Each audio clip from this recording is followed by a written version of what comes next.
Studies in Psychopathology. By Boris Sidis, M.O., Ph.D., Brookline, Mavs, formerly as Psychopathical, D. Psychopatholo at the Pathological Vet recent on New Yang, 2. Director of the hospital's Puhapath Hospital and Laborasoni the New Yifag for men and children in recurrent psychomotor states. Recurrent psychomotor states include insistent ideas, imperative concepts, persistent or periodically appearing emotional states, irresistible impulses, as well as the psychomotor attacks of an apparently epileptic character which may be designated as psychic epilepsy. All those various states are found in many a symptom complex of the insanities, but they are still more often met with in the functional mental and nervous diseases, in functional psychosis. In fact, in many forms of hysteria, in many types of neurasthenia, or of the more fashionable psycho-asthenia, recurrent psychomotor states constitute the main and often the only symptoms of the malady. The recurrent psychomotor states, with their great wealth of symptoms, appear almost mysterious in their onset and origin. They flash lightning-like on the patient's mind, get possession of it, then disappear, only to reappear on some other favorable occasion. Others persist in consciousness, with but slight remissions, and keep the patient in a continuous agony.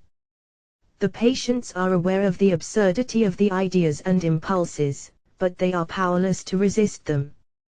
They regard such onsets somewhat in the same way as the epileptics regard their attacks, which set on against will and consciousness, and which are not subject to control. I do not mean by it to indicate that all those psychic attacks are of an epileptic origin, but I wish only to point out the fact that there is some analogy between recurrent psychomotor states and epilepsy, inasmuch as both of them come on as sudden, uncontrollable attacks. It is true that in some cases we can drive the analogy more closely, because in some of the forms of recurrent psychomotor states we observe somewhat similar symptoms. We find the presence of a distinct aura, sensory character, a sense of oppression, and sometimes a profound disturbance of consciousness during the attack, the patient occasionally being insensible to external stimuli.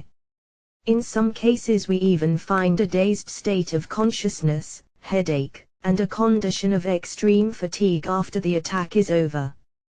This resemblance, however, is but a superficial one. Recurrent psychomotor states differ widely from epilepsy. I have pointed this out in my previous works, and shall show it in this paper by an analysis of cases selected from a number of others of the same type. Many writers are deceived by this superficial resemblance and regard such attacks as larval epilepsy as psychic equivalent of epilepsy. Such a view is entirely unjustified by a close scientific analysis of the facts. The most that can be done is to draw an analogy between the attacks of insistent states and the attacks of epilepsy, but we must bear in mind that analogy is not a safe method, as one may find himself reasoning on the same lines with the Eskimos, who regards glass as a kind of ice. One psychopathological researches multiple personality. Now it can be shown by rigid analysis of the cases of recurrent psychomotor states that they have nothing to do with epilepsy, although they may be associated with it, and that a study of the cases of recurrent psychomotor states reveals the fact of the presence of subconscious activities which become manifested as insistent ideas, uncontrollable emotions, irresistible impulses and various psychomotor states closely simulating epileptic attacks. It is from this standpoint that we may designate such simulating attacks as psychic epilepsy, not because they are psychic attacks, equivalents of real epilepsy, but they are pseudo-epilepty attacks of a purely psychic origin. They are manifestations of subconscious activities. One general characteristic of those psychomotor states is the fact of their recurrence with the same content of consciousness and with the same invariable motor reactions. The patient thinks, feels, wills and acts the same way. Subconscious dissociated states belong to the type of recurrent moment consciousness, a type characteristic of the lower forms of animal life, which respond to external environment with the same adjustments, with the same psychomotor reactions. From this standpoint, we may regard the recurrent psychomotor states as a reversion to the lower forms of consciousness. The suddenness of the attack, the uniformity of the manifestations of the symptom complex, the uncontrollable, overpowering effect on the patient's personal consciousness are all due to the same underlying factor of dissociation of the patient's subconsciousness. A disaggregated, subconscious life gives rise to recurrent psychomotor states, to insistent ideas, imperative to by the subconscious is mental or psychophysiological processes of which the individual is not directly conscious. Concepts, uncontrollable emotions, irresistible impulses, and to states of psychic epilepsy. There are many cases of insistent ideas and irresistible impulses which seem to contradict this law of uniformity and recurrence of psychomotor states which are seemingly of an evanescent character. They are like stray comets coming out of the depths of space only to disappear again and never to recur. A close investigation will reveal the fact that the contradiction is but an apparent one. The various insistent ideas and impulses can in reality be referred to some few fundamental states persistently present in the subconscious and only appearing under different forms in the personal consciousness. They are like so many leaves and fruits of a single plant whose stem and roots are planted firmly in the subsoil of mental life. We may then say that all insistent mental states take their origin in a disaggregated subconsciousness and are periodic or recurrent in character, and as such may well be designated as recurrent psychomotor states. TL classification of recurrent mental states. We may possibly get better oriented in the vast domain of insistent mental states, if we make some provisional classification, however rough and unsatisfactory it may otherwise be. Now we may classify insistent mental states according to content and form. Classified, according to content, we may divide insistent mental states into 1. Conceptual or ideational, 2. Ideomotor, 3. Sensory, 4. Sensory motor, 5. Motor. According to form, they may be classified as 1. Desultory and 2. Systematized. In the conceptual forms it is the general abstract idea that keeps on troubling the patient, such as the nature of God, the nature of Christ, or the nature of the Trinity and so on. The insistent ideas are here more or less of a metaphysical character. The patient does not feel satisfied with any answer. In many different ways the patient tries to raise difficulties to all kinds of possible answers. He tries to find loopholes to escape from any solution, so as to have the question remain in full force. Were it not for the intense anxiety which is sometimes associated with such states, one would say that the patient delights in the mere process of questioning. He wants the problem, but refuses obstinately to accept the solution. In reality, however, it is not a matter of delight to the patient to persist in a state of problematic consciousness, so to say. Logical as the solution may appear to the patient, the problem is ever forced on the patient's personal consciousness, for it is the work of dissociated states having their origin in a disaggregated subconsciousness. The insistent ideomotor states refer to some act or motor activity which the patient has to reason out so as to know all the pros and cons, such as, for instance, whether it is right to play cards, or to read a Sunday newspaper, or to visit theatre, or to travel on a Sabbath day. The patient gets lost in argumentations and discussions. He employs the most subtle casuistry, but he always meets with difficulties, never coming to any definite conclusions. Like the conceptualist, his mind is set entirely on the thought of the action which is never to become a reality. The patient's will is thus paralyzed and he is in a state of doubt, indecision and hesitancy. The patient cannot accept any decision, however logical, as the same problem ever surges up in his mind with renewed vigor. What avails the patient's reason against the blind dissociated forces, surging up from the depths of a disaggregated subconsciousness? The insistent sensory states comprise a wide domain of manifestations. All the insistent emotional states could be classed as sensory, since an emotion may be regarded as a massive complex of sensory elements coming from various parts of the organism. Under this head we may include the functional states of depression and anxiety as well as the various phobias. Here also belong the various pains, headaches, hemicranias or migraines, when forming the main or central symptom of functional psychosis. The sensory symptoms of the hysterias, such as the anesthesias and hyperesthesias, belong to the same category. All those states present the typical characteristics of the recurrent moment consciousness. All of them can be referred to the dissociated experiences persisting in a disaggregated subconsciousness. What is manifested as the attack with the whole symptom complex characteristic of it can be traced by a rigid analysis to an original experience which has occurred during the process of dissociation. The dissociated subconscious experience keeps on recurring as an attack. What goes under the name of hysterical stigmata can in reality be traced to dissociated subconscious experiences. During the attack the patient may preserve his personal consciousness fully or but partially. In such a case it appears as if two centers of consciousness are at work, one beside the other and one independent of the other. The patient may be aware of the new independent forces which are foreign to him, but which have apparently taken possession of him in spite of himself.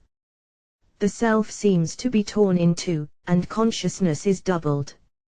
A new incipient parasitic personality is being formed in the recesses of the subconscious, a parasitic personality having a will of its own and no longer subject to the patient's personal control.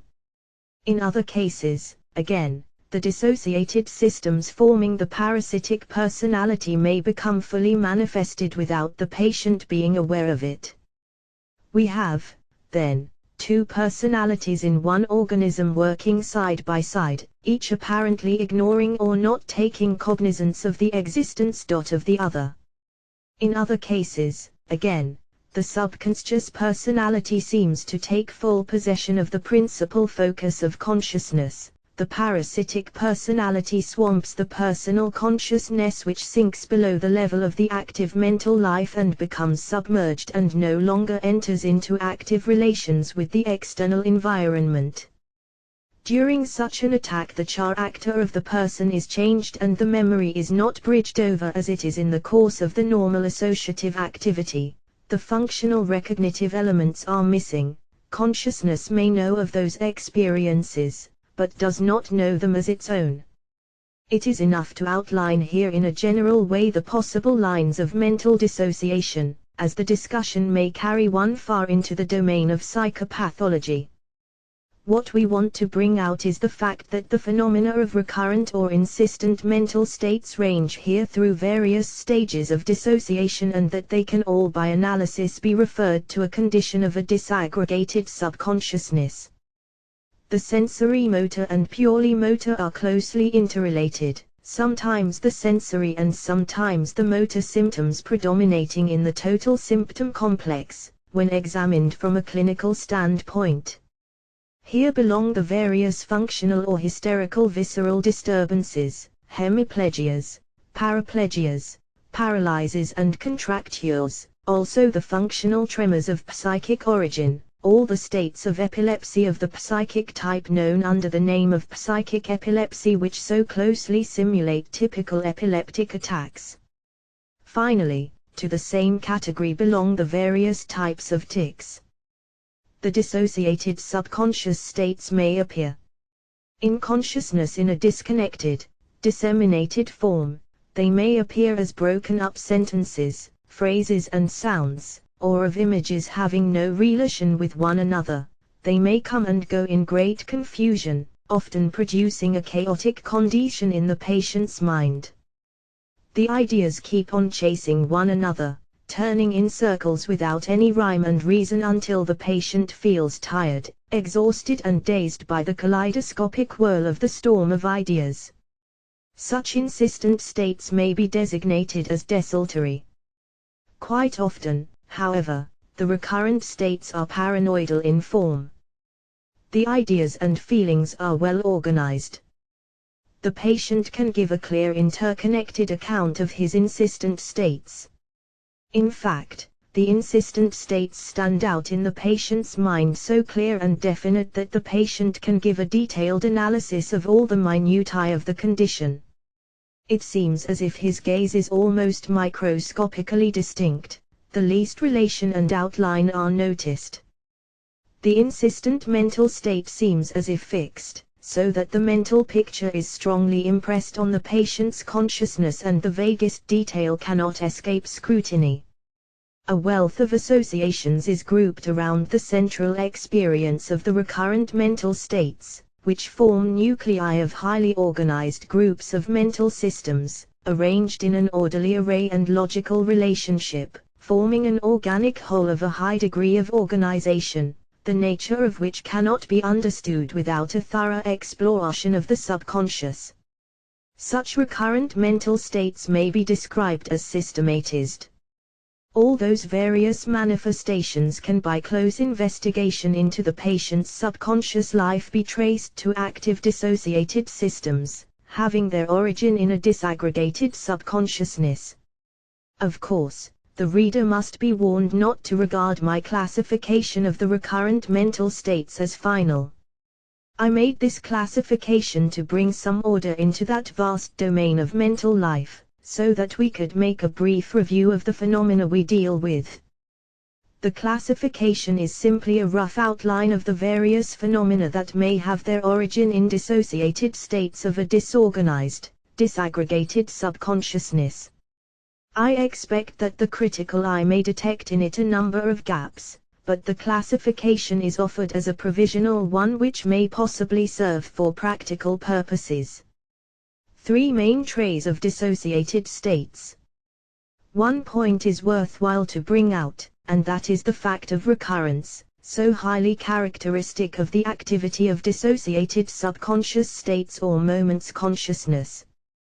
The dissociated moment rises from the depths of the subconscious regions, oversteps the threshold of consciousness, manifests itself with an irresistible energy, throws the normal psychomotor reactions, for the time being, into a state of disorganization and then lapses from consciousness, only to be resurrected under conditions favorable to its activity. Such dissociated subconscious activities I describe under the term of recurrent moment consciousness. This characteristic of recurrence is of great importance in psychopathology, as it brings the subconscious activities under one perspective view, gives an insight into their nature and mode of manifestation, and from a biological standpoint brings them in line with the mode of action of the lower mental states, which respond to various stimuli of the external environment with the same amount and quality of sensory motor reactions. Register trademark symbol. The sense of reality is usually described, by writers on the subject, as not being affected. This is not the case. A close study of the facts shows that the insistent mental states come with an intensity of the sense of their reality almost directly proportional to the insistence of the mental state which is truly delusional, or even hallucinatory, in character. This is especially true of the systematized recurrent states of the sensory type. The dissociated subconscious states refer to a past reality, now subconsciously real. In the ideational or conceptual forms the sense of 5. The objection made by Dr. J. Putnam that consciousness keeps on continuously, not being the same at two successive moments, that the past phasia of our conscious life no longer have any real existence, and that of a series of memory pictures of the same event no two are really ever alike is purely metaphysical, the same objection may be made to the whole domain of science. It is based on the ambiguity of the concept sameness, which may be taken either in the relative scientific sense or in the absolute metaphysical sense. Now from Pinspielute to metaphysical standpoint, not is the same, suti, hing the ve moment of its coming inning, as Heraclitus pits it of do not descend twice into the same stream, or as Hegel puts 3 das jetzt wie uns gescht wordist ein Junes. Puissaniate, ist in der that keen wissen, es dot ist nicht, but tl is metaphysical. From the standpoint of science, which deals with facts and their relations, with t the relative, objects, states and conditions, physical and mental, can certain lie be the same. In fact, science would have been impossible, if object, states and conditions were to change in their moment of becoming, and that without the possibility of making them recur, or of reproducing them under the same conditions and with the same results. Metaphysics should better be kept apart from science. In our scientific work we should steer clear of all metaphysics. Of course, it goes without saying that by metaphysics is here meant the theory of being and of ultimate concepts of science, but not that stupid vulgar stuff and silly curative religious hypodge of superstition claimed as metaphysics by the mental healer and Christian scientist. Reality appears to be weakened, because of the insistence of the ideational elements as contrasted with the sensory-motor elements.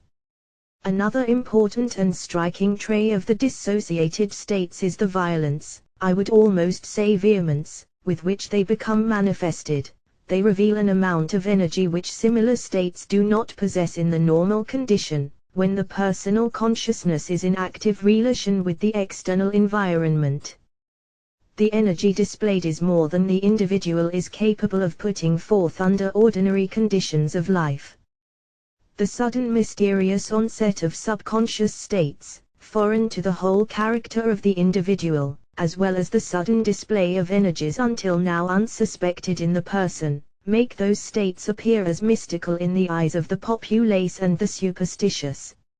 No wonder that the Church has regarded subconscious activities as supernormal and miraculous, and either ascribed them to divine powers or to satanic agencies and demoniacal possessions and obsessions.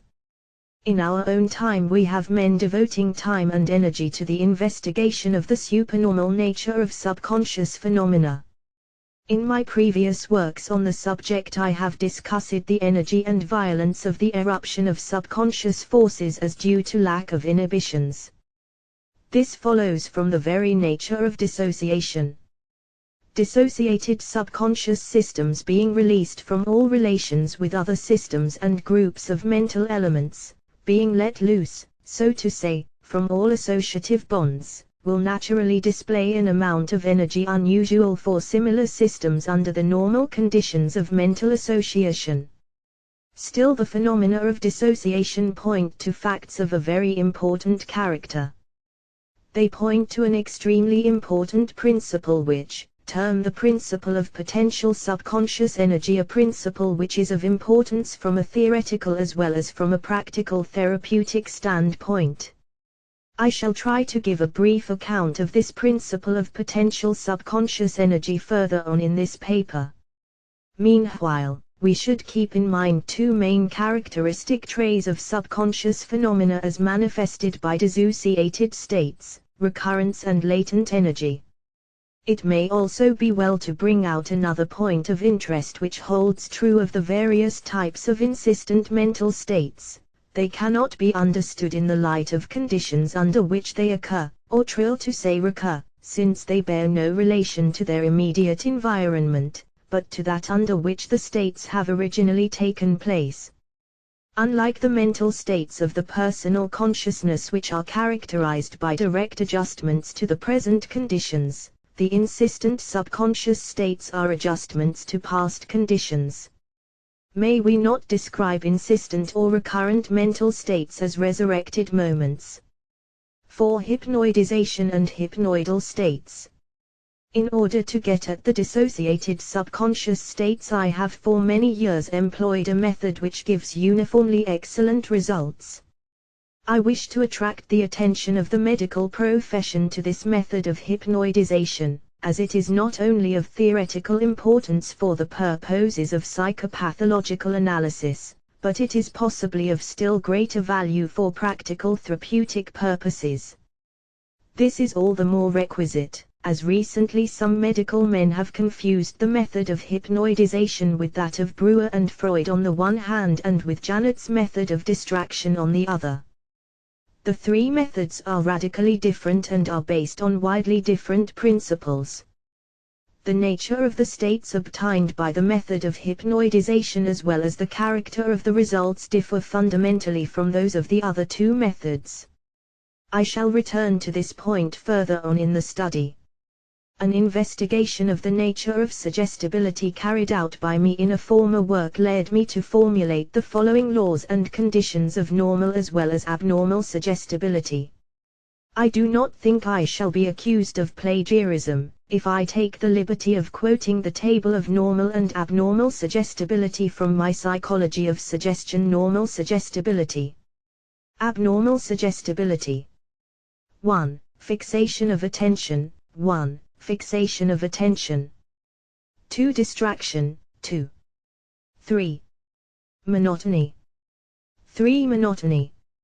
4. Limitation of voluntary. 4. Limitation of voluntary movements. Movements. 5. Limitation of the field of. 5.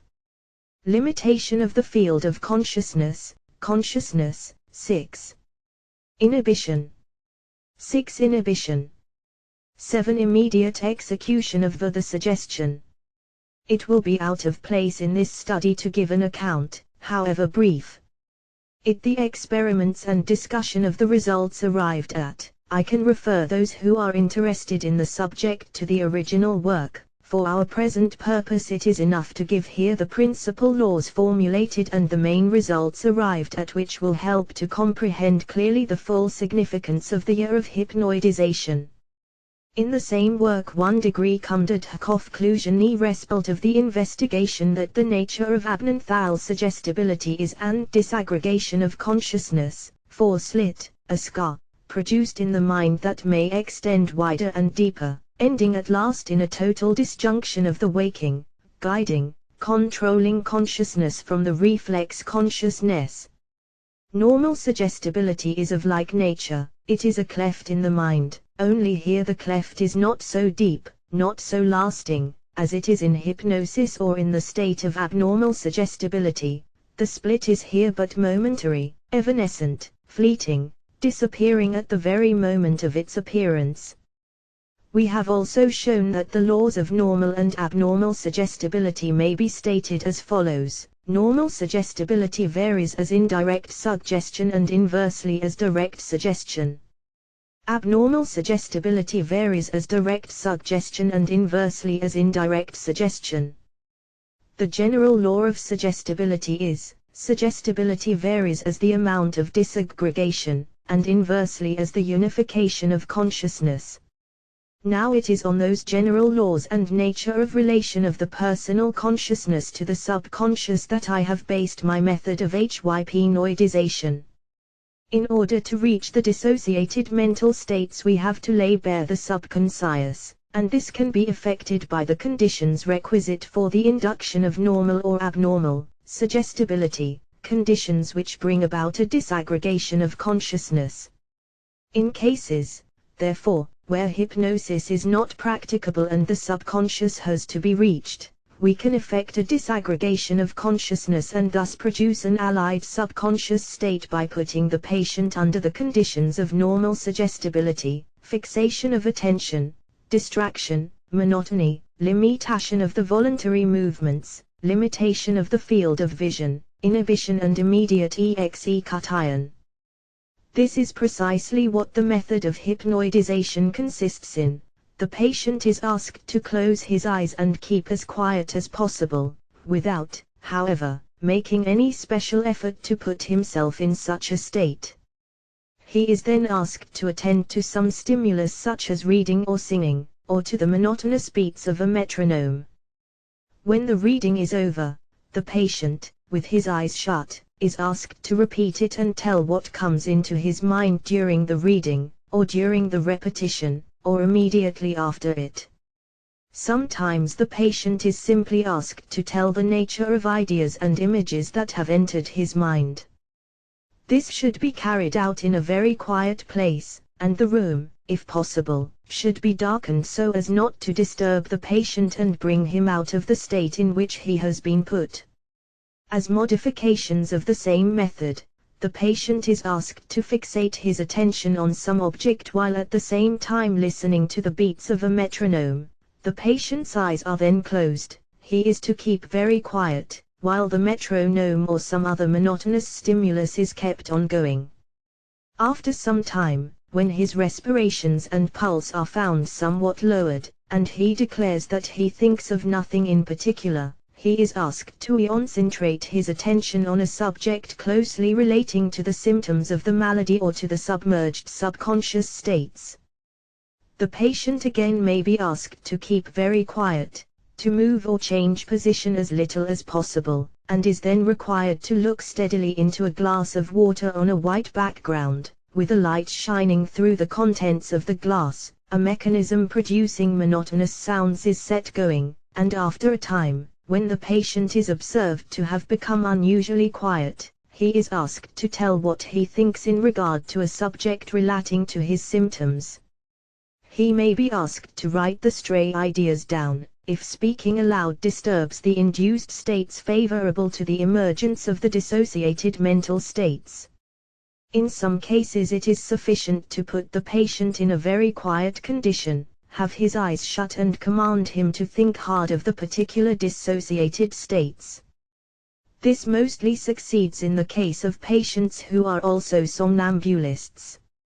In short, the method of hypnoidization is not necessarily fixed, it admits of many modifications, it is highly pliable and can be adjusted to the type of case as well as adapted to the idiosyncrasies of the patient's individuality.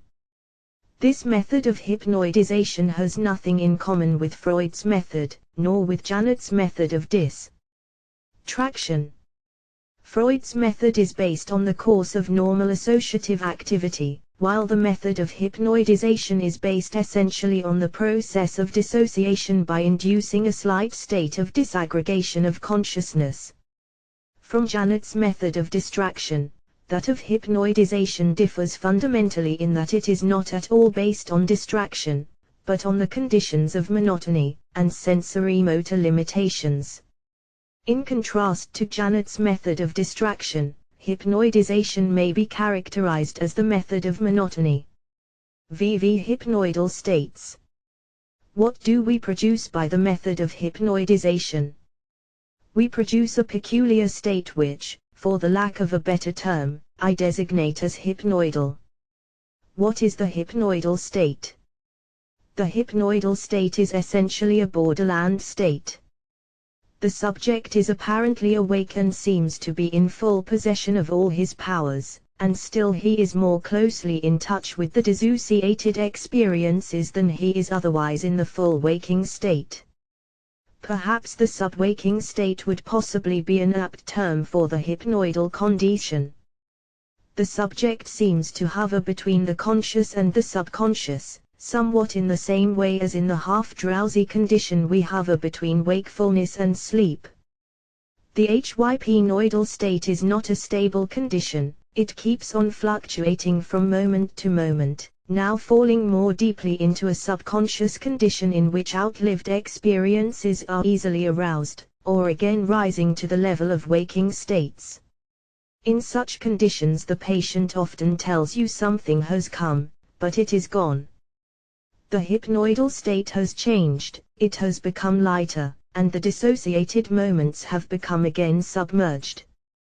There is a constant struggle going on in the hunting out of the stray dissociated systems. The state brought about by hypnoidization is essentially a transient, evanescent, mental disaggregation of the personal consciousness from the reflex subconsciousness. The hypnoidal state borders closely on light hypnosis, and still it is not exactly a hypnotic state and may be regarded as an intermediate state.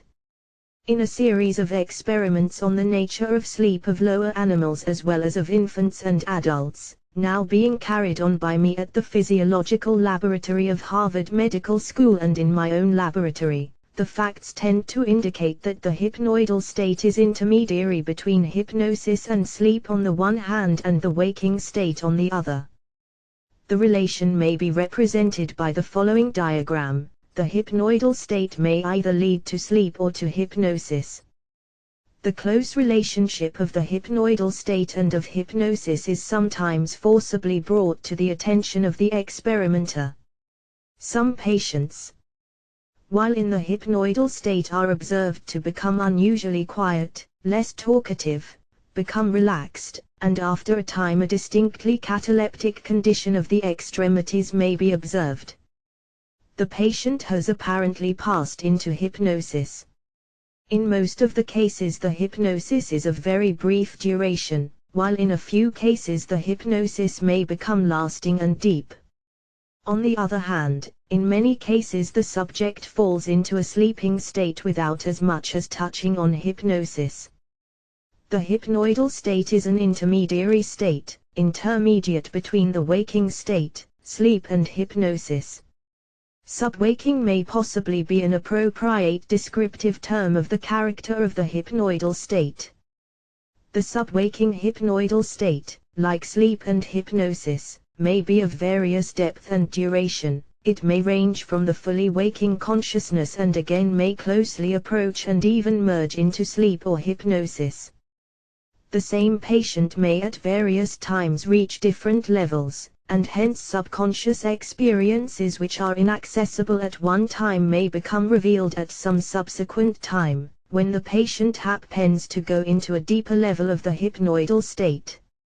On account of the instability of the hypnoidal state and because of the continuous fluctuation and variation of the depth of its level, the subconscious dissociated experiences come up in bits and scraps and often may lack the sense of familiarity and recognition. The patient often loses the train of subconscious associations. There is a constant struggle to maintain this highly unstable hypnoidal state, and one has again and again to return to the same subconscious train started into activity for a brief interval of time. One must pick his way among streams of disturbing associations before the dissociated subconscious experiences can be synthesized into a whole, reproducing representatively the original experience that has given rise to the whole train of symptoms. The hypnoidal state may sometimes reproduce the original experience which, at first struggling up in a broken, distorted form and finally becoming synthesized, gives rise to a full attack. The symptoms of the malady turn out to be portions, bits and chips of past experiences which have become dissociated, subconscious, giving rise to a disaggregated subconsciousness. The method of hypnoidization and the hypnoidal states induced by it enable us to trace the history and etiology of the symptoms and also to effect a synthesis and a cure by means of methods which will be described further on. From the cursory discussion of the insistent psychomotor states, of the method of hypnoidization and hypnoidal states, we can turn now to the cases. 6 Case of recurrent states with subconscious child life. Mr. C, a young man of 25, a college student of good standing, is very able, conscientious in his work, and is scrupulously moral in his daily life. Except for an aunt who has apparently died of tuberculosis, family history is negative. Parents are living and healthy, sisters and brothers are all well. Both maternal and paternal branches of the family are of good healthy stock, with no neuropathy or psychopathologic taint. The family is well to and the members are intelligent, educated and able, so that the patient's childhood and early youth have passed amidst relatively healthy surroundings. As a child the patient passed through children's diseases, but did not suffer from any nervous troubles. As a boy he has been of robust health, taking great delight in physica, exercises and pranks characteristic of boyhood. Although he is now of a rather serious, scientific turn of mind, devoting most of his time to mathematics, mechanics, and to the various branches of physical science, he has been in his childhood and boyhood very impressible and imaginative. He was a great lover of fairy tales, an omnivorous reader of all sorts of extravagant stories and of voluminous novels. Dreaming was his delight. Many a time he went off into a dark nook and kept on dreaming about princes and princesses, sailing in airships, past inaccessible mountains, scaling high peaks and then descending into mysterious caves and chasms. He lived in his imagination the world over and in all ages. Time and place were no barrier to him. He lived the universe over and through eternity. He lived with fairies, spirits and genii, who built for him enchanted palaces. He was at the creation of the universe and saw the formation of the world. Stories were to him histories, real histories in which he was the central figure, the real hero. When very young, he had auditory hallucinations. Angels called him by name and he listened in dreams to the music of the spheres. He ceased to have those hallucinations about the age of 10. On examination, patient was found well nourished. Reflexes not exaggerated, field of vision not limited, no sensory disturbances, no motor disturbances. Memory for disconnected impressions is good, while his recollection of past events and memory for present events are in excellent condition. No disturbances of recognition. Sense of localization is very good, so also is his sense of orientation. He is rather a good visualizer. A few times in his later years he experienced illusions of reversion of locality and also hallucinations of recognition of having seen the place before. Voluntary attention is in excellent condition. His conception of abstract ideas, his logical acuteness for points and distinctions, for comprehension of complicated trains of reasoning and for disputation by logical processes are truly remarkable. His sleep is very good and he has no bad dreams, though he is quite an active dreamer. The color field, on closure of eyes, is brilliant and his hypnagogic and hypnapagogic * hallucinations are often very rich and brilliant in color. Of late, the patient has been hard at work, studying for his examinations. He has been worrying over some family troubles as well as over his future career. He is somewhat nervous and restless, and occasionally a fit of irritability seems to take possession of him, an irritability which he sometimes has great difficulty to suppress. The patient complains of irritation of the bladder. He cannot retain his urine for more than 5 minutes at a time and sometimes less than that. When he makes an effort to control his urgent desire to urinate, he is getting anxious, begins to feel hot, his eyes begin to hurt and feel queer and bulging, and he has a very painful, distressing feeling of tension in his forehead, almost amounting to a severe headache. During that time he feels confused, his attention is wandering, his apprehension for complicated trains of thoughts becomes defective, his desultory memory becomes extremely poor, he cannot repeat any series of disconnected syllables, while his logical memory for phrases and connected events becomes very vague. Those distressing symptoms are instantly relieved as soon as the pressing need for urination is satisfied. This insistent troublesome desire of urination disturbs the patient's studies, interferes with his regular work, makes him undergo tortures in the lecture room, or in church during services, or when visiting some friend.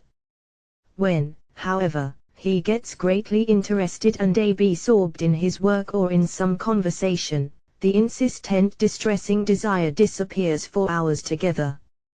As soon as the interest lapses, the insistent desire reappears. Frontovos, sleep, and DRDYW, lead away, a term used by me for dream hallucinations of the intermediary state in passing from sleep to waking, in contradistinction to hypnagogic hallucinations of the state of falling asleep. In addition to this insistent desire, there is also present the insistent idea that along with the continuous outpour of the urine there is also an oozing out of his vitality. This fear of loss of vitality gives rise to an almost continuous examination of the urine to discover any abnormal changes. The color, the dribbling, the feel of the urine, all are noticed and watched with a feeling of anxiety. The patient is conscious of the absurdity of the insistent idea, but he cannot help it. The idea gets the better of his reason. Occasionally, when he gets specially fatigued, an idea at which he feels extreme enters his mind. When entering into close conversation with a male person, the idea of homosexual relations gets possession of his mind. He does not have the least desire. In fact, he feels disgust at the very thought of it. He cannot account to himself for the reason of it, whether or no it is the horror of the idea which suggests it by association of contrast. He cannot understand it. The idea to his extreme disgust flashes on his mind. There is absolutely no desire accompanied with it, but deep disgust. The idea comes suddenly and as suddenly disappears. When the idea is gone, he afterwards wonders how it could have possibly entered his mind at all. It appears to him so idiotically stupid. Why should such a disgusting, stupid thought come to one's mind? The patient is also troubled by a form of folie du doubt.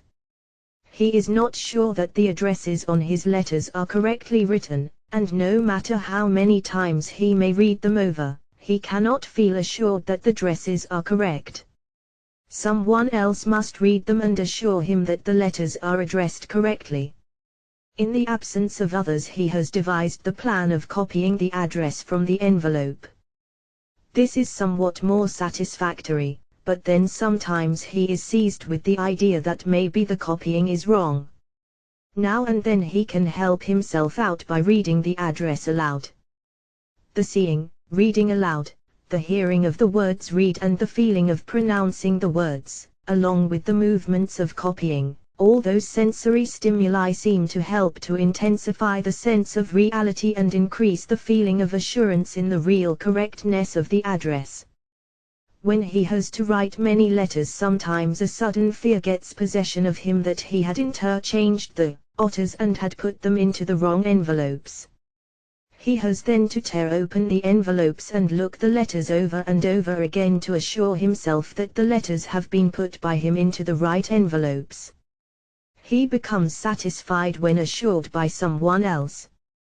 Before he drops the letters into the letterbox, he must repeatedly read over the addresses to be fully sure that he has the addresses all right. This condition is not a permanent one, as this whole trouble disappears for weeks and reappears when he is greatly worried or greatly fatigued. Similarly, in turning out the gas jet, he must needs try it over and over again, and is often forced to get up from bed to try again whether the gas is really shut off. He lights the gas, then puts it out, then tries to heat the gas jet with a lighted match to see whether the gas leaks and is really completely shut off. Similarly, in closing the door of his room, he must try the lock over and over again. He locks the door and then unlocks it again, then locks it once more. Still he is not sure. He then must shake it violently so as to get the full assurance that the door has been actually and really locked. One is almost tempted to generalize that the sense of reality is weakened in the patient. But is it not strange that this weakness of the sense of reality should only be in relation to particular ideas and acts, while it is in excellent condition as far as all other ideas and acts are concerned? It is not the sense of reality then that is at fault, it is the insistent idea. At one time he suffered from palpitation of the heart and he thought he had some heart trouble, for which he visited many physicians who kept on palpating, auscultating and percussing his heart, giving him all kinds of directions and precautions, putting him on a strict diet, regulating his exercises, prescribing bromides, digitalis and strychnine. But the more physicians regulated and prescribed, the more the refractory heart kept on thumping. Finally, losing patience, he gave up treatment and felt much better. Another trouble which has possession of him, though it is not very insistent, is the fear of getting consumption, or of being infected. Sometimes the fear becomes very troublesome, and it becomes a regular misophobia, a delia do toucher. He may then keep on washing himself incessantly, rubbing his skin until it gets sore. Although the patient feels quite troubled, when the fear is on him, still it is not persistent, it seems to come in flashes, and he is quite free from it for long intervals of time. Still he has the feeling that the fear is there and it requires only special conditions to have it awakened. The mere sight of a supposed case of an infectious disease, or the contact with a tubercular patient, is sufficient to revive the state of misophobia. There are again times when he feels as if his will is paralyzed. This condition comes on him at great intervals, when he happens to be very tired and he is in a state of abstraction and reverie. He feels as if he has no power of movement, he has hardly the strength to ask for a glass of water. When the water is brought to him he cannot reach out for it. He cannot account for this peculiar feeling that sweeps over him so suddenly. He knows well he is not paralyzed, and still he cannot move. It is an attack of abulia, it is his will that is paralyzed. After making one effort the spell is broken. Recently, an insistent idea has gotten hold of the patient's mind, an idea which is very distressing to him and which makes him miserable. He thinks of tearing out his eyes and put them under some weight and have them crushed. If the patient sits in a chair he thinks of putting the eyes under the chair and have them crushed. If he goes in a car, he thinks of having his eyes crushed under the wheels of the car. He tells me that the insistent idea is sometimes so vivid and real that he can almost feel the cars passing over the eyes and that he can almost hear the eyeballs crush and crack. The patient fully realizes the absurdity of the idea, but it keeps on coming against his will. The idea comes in flashes, leaves for some time and then comes again when he expects it least. By means of the method of hypnoidization and hypnoidal states the following data were obtained. When a young child the patient lived with an old grandfather of his who suffered from bladder irritation with incontinence of urine, obliging the latter to go to the toilet room almost every 5 minutes. He was very much attached to the poor old grandfather, whose sufferings evidently made a very deep impression on the child. The grandfather was also absent-minded and had to try to close the door or turn the key in the closet many times before he could fully be assured that the closet door was locked. The grandfather had also difficulty and hesitancy to handle the various things given him. When he asked for water, the glass given him was sometimes left on the tray for several minutes before he was reminded to take it. All this the child watched with great sympathy and distress. Being a highly impressionable, sensitive and imaginative child, can we wonder that his mind has been deeply impressed with what had taken place before him every moment of his young life? It was also in relation to his grandfather that he overheard people say that the vitality is oozing away. In his childish mind he connected the oozing of vitality with the urination. All this was associated with anxiety and trepidation for the oozing vitality and, though those sad experiences have all gone from the patient's conscious memory, they have not, on that account, ceased their life existence, they have simply lapsed from his personal consciousness, but only to become submerged into his subconscious life, and from the depth of his subconsciousness these dissociated, disaggregated experiences of child life kept on recurring as insistent psychomotor states. with all the intensity of anguish of the original experiences. Instead, however, of the symptoms being associated with his grandfather, they have, by a very natural process of confluence and foreshortening, become grouped around the emotions which the patient has actually gone through at that time of his life, and have hence become associated with himself. The patient was living over again in his own subconscious life the life experiences of his deceased grandfather, experiencing all those various distressing symptoms for which the patient could consciously give no account. May we not in a certain sense say that the grandfather's sufferings have been transmitted to the grandson? May we not say, be it in a figurative sense, that the grandfather's life has become resurrected in the subconscious self of the grandson? The abulia manifested by the patient no doubt took its origin in what may be termed the subconscious grandfather cycle of experiences. Other experiences belonging to different cycles have also cooperated subconsciously and have helped to give rise to the state of will defect. In one of the hypnoidal states it has come to light that, when the patient was very young, probably not more than 6, he was taken to the bedside of a child of 12 who was stricken down with some form of paralysis. Once the experience struggled up in the hypnoidal state, it stood out clear and distinct. The patient could in his mind's eye see the courtyard, the house, the people and the paralytic child lying helpless in his little bed, a kind of a crib. Even now, when the subconscious experiences have become identified not as his own, he still feels a sinking sensation in the pit of the stomach and nearly feels the helplessness of the paralytic child. We can realize what a deep and lasting impression such an experience may have on the tender mind of an extremely sensitive and highly imaginative child. The great sensitivity and impressionability of the child can be gathered from another fact that also became revealed in one of the hypnoidal states. At about the same age of 6 or 7, the period to which the cycles of dissociated experiences belong and which have later on given rise to most of the distressing symptoms from which the patient has been suffering, when the child was in school, a man with a paralyzed right hand happened to come into the schoolroom.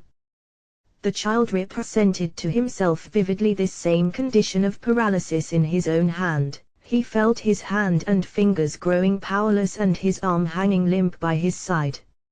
Finally, the feeling of helplessness and mental anguish became so intense, the paralysis so real that, overcome by his emotion, he fainted away. He was then sick for a few days.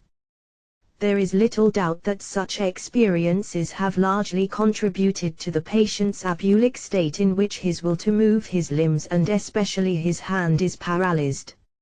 Now, as to the homosexual ideas, what was the cause of ideas of sexual inversion, unaccompanied by any desire, foreign to the patient's nature and associated with a feeling of almost nauseating disgust?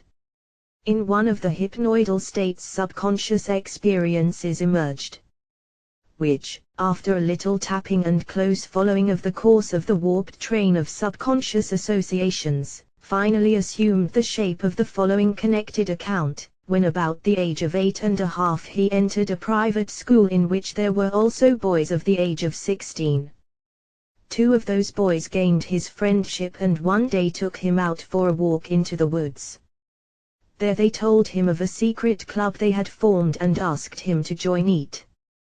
The little boy was much pleased by an invitation to join a club of big boys.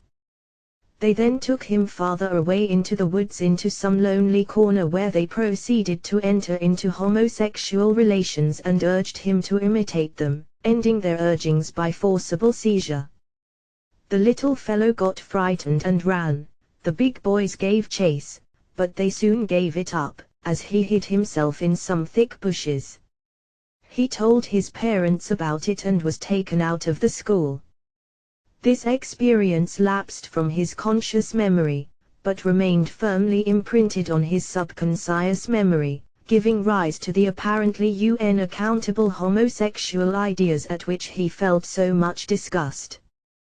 The homosexual ideas were really foreign to his character, and no wonder his whole nature felt revolting disgust toward them.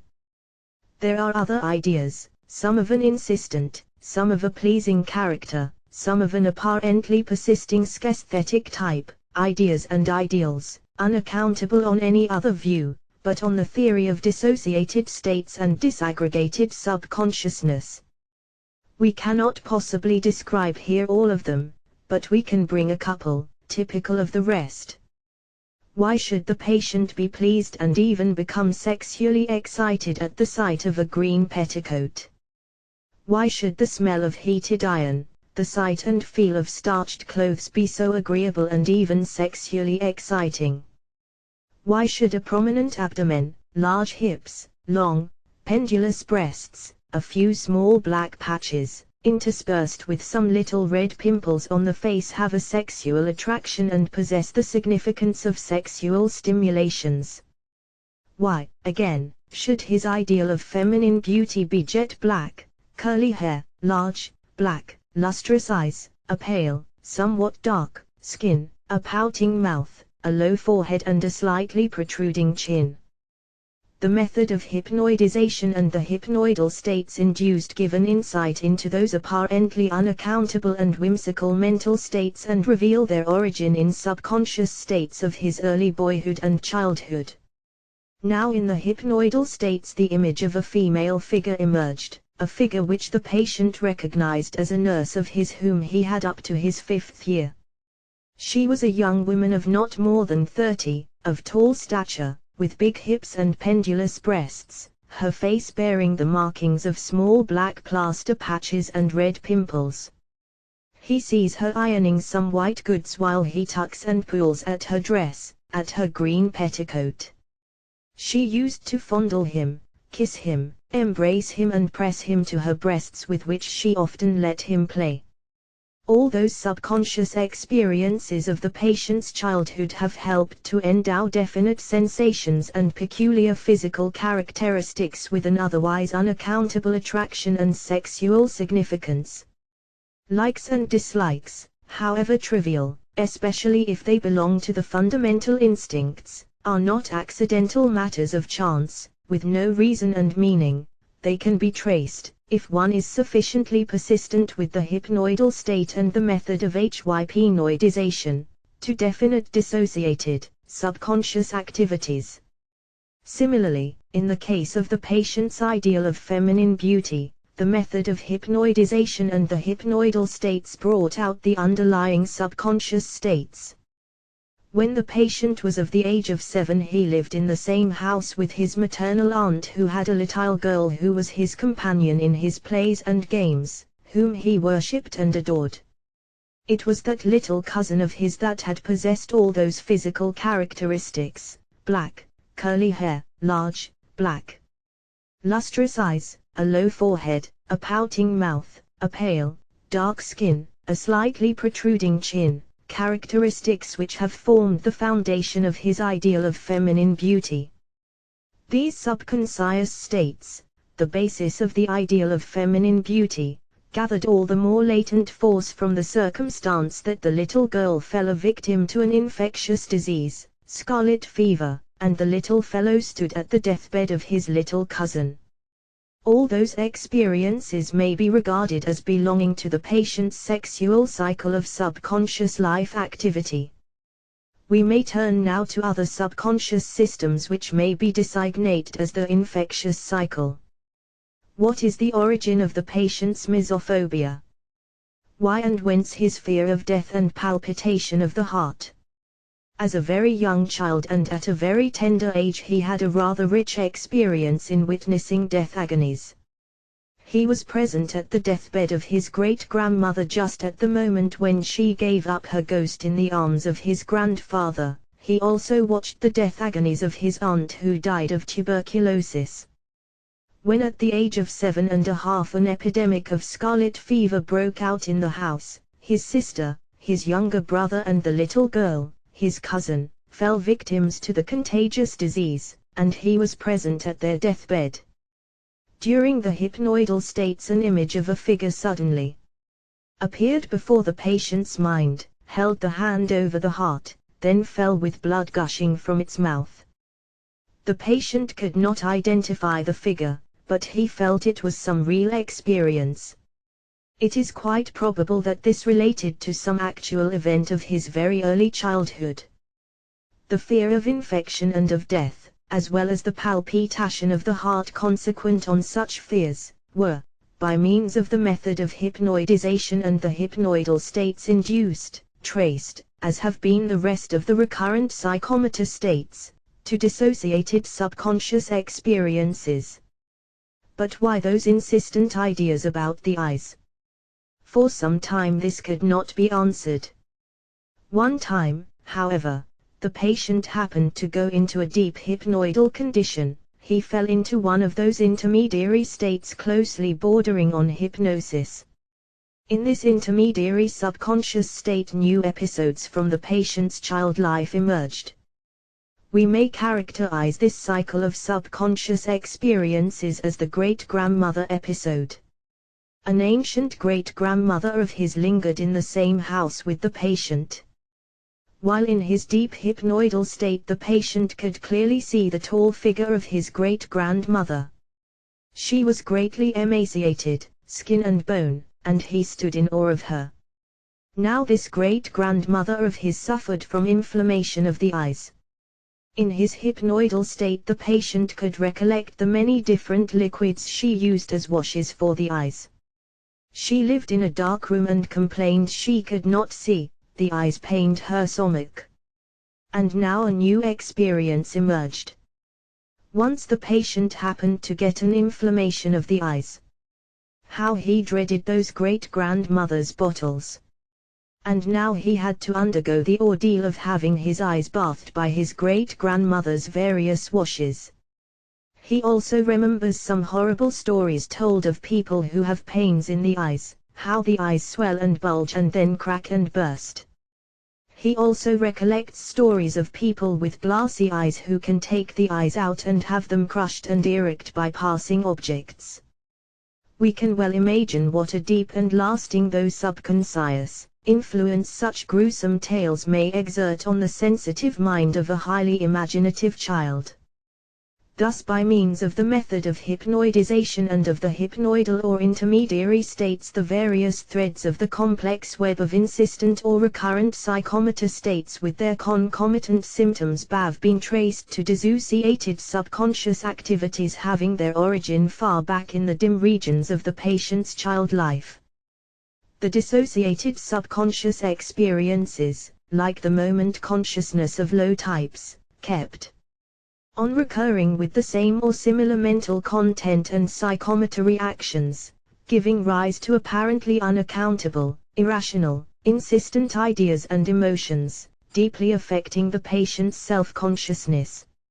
7 Case of recurrent epileptiform attacks.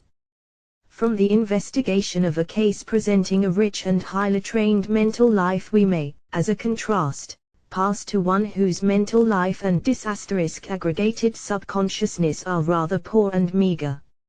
ML is 19 years of age, of a rather limited intelligence.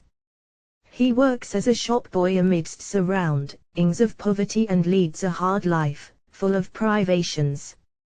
He is undersized and underfed, and looks as if he has never had enough to eat. Born in New York, of parents belonging to the lowest social strata, he was treated with severity and even brutality. The patient has never been to any elementary school and could neither read nor write. His mathematical knowledge did not extend beyond hundreds. He could hardly accomplish a simple addition and subtraction and had no idea of the multiplication table. The names of the president and of a few many politicians constitute all his knowledge of the history of the United States, the meaning of which is beyond his comprehension. Family history is negative.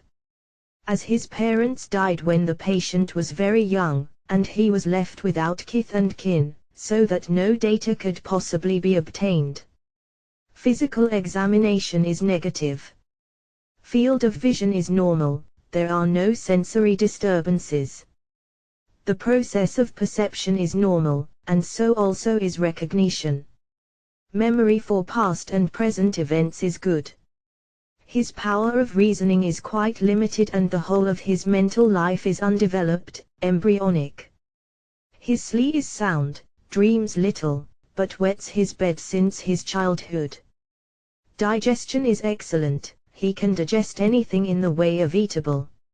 He is of an easygoing, even gay disposition, a New York Street Arab. The patient complains of shaking spells. The attack sets on with tremor of all the extremities and then spreads to the whole body. The tremor becomes general and the patient is seized by a convulsion of shivering and tremblings and chattering of teeth. Sometimes he falls down, shivering, trembling and shaking all over. The seizure seems to be epileptiform, only it lasts sometimes for more than 3 hours. The attack may come any time during the day, but is more frequent at night. During the attack the patient does not lose consciousness, he knows everything that is taking place around him, can feel everything pretty well, he only chatters violently with his teeth, trembles and shivers all over and is helpless to do anything. There is also a feeling of chilliness, as if he is possessed by an attack of ague. The seizure does not start with any numbness of the extremities, nor is there any anesthesia or paresthesia during the whole course of the attack. With the exception of the shivers and chills, the patient claims he feels all right. Patient was put into a deep hypnoidal condition very close to the hypnotic state. There was some catalepsy of a very transient character, but no suggestibility of the hypnotic type. Now in this hypnoidal state it came to light that the patient many years ago was forced to sleep in a dark, damp cellar where it was bitter cold. The few nights passed in that cold cellar he had to leave his bed, and shaking and trembling and shivering and chattering with cold he had to go to urinate, fearing to wet his bed, in expectation of a severe punishment. The patient, while in that intermediary, sub-waking, hypnoidal state, was told to think of that dark, damp, cold cellar. Suddenly the attack set on, the patient began to shake and shiver and tremble all over, chattering with his teeth, as if suffering from great cold. The attack was thus reproduced in the hypnoidal state. "This is the way I have them," he said.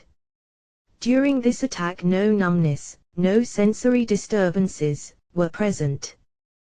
The patient was quieted, and after a little while the attack of shivering and cold disappeared. Now the room in which the patient was put into the hypnoidal state was very dark, and accidentally the remark was dropped that the room was too dark to see anything. Immediately the attack reappeared in all its violence. It was found later that it was sufficient to mention the words dark, damp and cold to bring on an attack even in the fully waking state. We could thus reproduce the attacks at will. Those magic words had the power to release the pent-up subconscious forces and throw the patient into convulsions of shakings and shiverings, with feeling of cold and chattering of the teeth. Thus the apparent epileptiform seizures, the insistent psychomotor states of seemingly unaccountable origin, were traced to dissociated system-tems of a disaggregated subconsciousness. 8 recurrent states with trophic disturbances and epileptic attacks. Mrs. L., 60 years of age, married. Family history is good. Parents died of old age, brother died of apoplexy. Patient had one daughter who died some years ago. WY. The patient complains of sensitiveness of the stomach, of kidney trouble and of nervousness. During the attacks of nervousness she is restless, sleepless and is undergoing death agonies. The suffering is so intense that, in spite of her religious scruples, the thought of suicide forces itself on her mind. She has an insistent fear of getting insane. The fear is so intense that she paces the facility after night, like an animal in a cage. She is unable to eat and hardly drinks anything when the attack is on. If she attempts to eat, she rejects it immediately, as the stomach seems to be then extremely sensitive, so that she cannot retain anything. While my brain is perfectly clear to take up any intellectual pursuit, if I attempt, for instance, to purr anything in the way of apparel, my brain gets on fire and I walk the floor in a frenzy of excitement, not having the least idea as to the choice I should make. I am not able to sleep or eat, and what little food I eat does not digest. Although so disabled in judgment as to myself, my friends often come to me to aid them in their decisions in matters of apparel, because they value my judgment, which is perfectly cool, when I am deciding for them.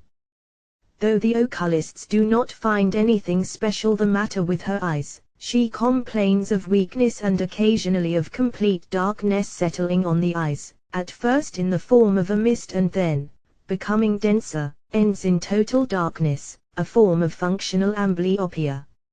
She also complains of severe headaches. The head feels at first dizzy, sore, painful, throbbing, and very hot, as if it were on fire. Patient also complains of trophic disturbances, of a dry skin, of swellings and rashes on the body. For years she has been suffering from those trophic disturbances which she terms erysipelas. When the attack sets on, the patient becomes greatly depressed, the hands and the feet are cold, the bowels are constipated, there is irritation of the bladder, tinnitus aurium is present, there is a feeling of pressure in the head with dreams of a dying character, then the headache grows in severity and becomes throbbing. After a time trophic disturbances appear, such as rashes in the form of pimples and swellings with edema of the legs, of hands and eyes. Now and then the patient has seizures of coughing spells and has insistent fears of some impending lung troubles. Occasionally she has epileptiform attacks with slight tonic and clonic convulsions, accompanied with unconsciousness or semi-consciousness. Some years ago she used to have attacks of helplessness and even of complete paralysis. She also suffered from tingling sensations in the extremities, numbness all over, becoming fully anesthetic over the whole surface of the body. An examination of the patient shows her to be greatly emaciated, poorly nourished, skin is dry and crackling. There are a few macules and papules, a few wheals and the remnants of dried up vesicles and blebs. Near the margin of the mucous membranes some fissures and excoriations are found in various stages of healing and crusting. The tongue is coated, furred, and there is a heavy smell from the mouth. The lungs are in good condition. The heartbeat is irregular, aortic second sound is slightly accentuated. Patellar reflexes are greatly exaggerated. The eyes do not accommodate well, the left eye is somewhat defective in convergence during the act of accommodation. Pupillary reaction is rather sluggish. The tympanic membrane of the left ear is slightly thickened and hearing is defective on the left side. She also suffers occasionally from noises, buzzing in the head and dizziness. Motor activities and sensitiveness to all forms of sensory stimulations are in good condition. No edema could be found, except a slight puffy condition below the eyes. Several examinations of the urine showed the latter free from any trace of albumin.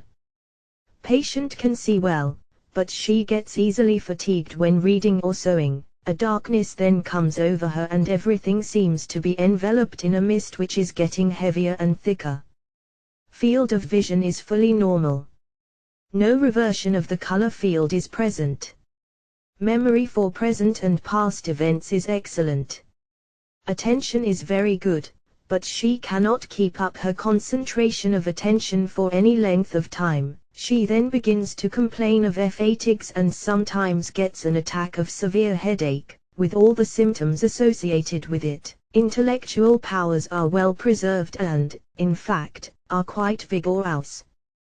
Patient is well educated, writes well and has a deep interest in philosophical, especially in theological problems.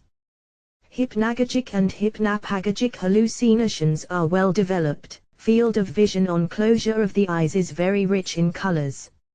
Sleep is greatly disturbed. She suffers from insomnia, and when she falls asleep she has quite elaborate dreams, often of a distressing character.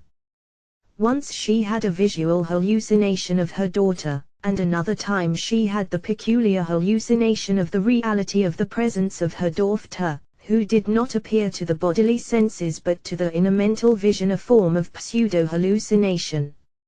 She has a yearning after something, she does not know what, and is in constant fear of losing her mind. The fear of insanity is occasionally so intense that she suffers agony. Her general mood or affective state is one of great depression and misery. The hypnoidal states revealed the following data. When at the age of 5, the patient happened to see an insane woman in a maniacal condition. The image of that woman never left the patient's thought, conscious or subconscious, so deeply was her mind impressed with that event. She was greatly frightened and the thought kept recurring, "Do little girls get insane?" Since that time she became possessed by the fear of insanity. In her ardent imagination she actually felt that she was getting insane. When asked about her dreams, the patient was unable to tell anything, but in one of the deeper hypnoidal states she remembered that she used to dream about that insane woman standing near her bed, bending over her and even touching her.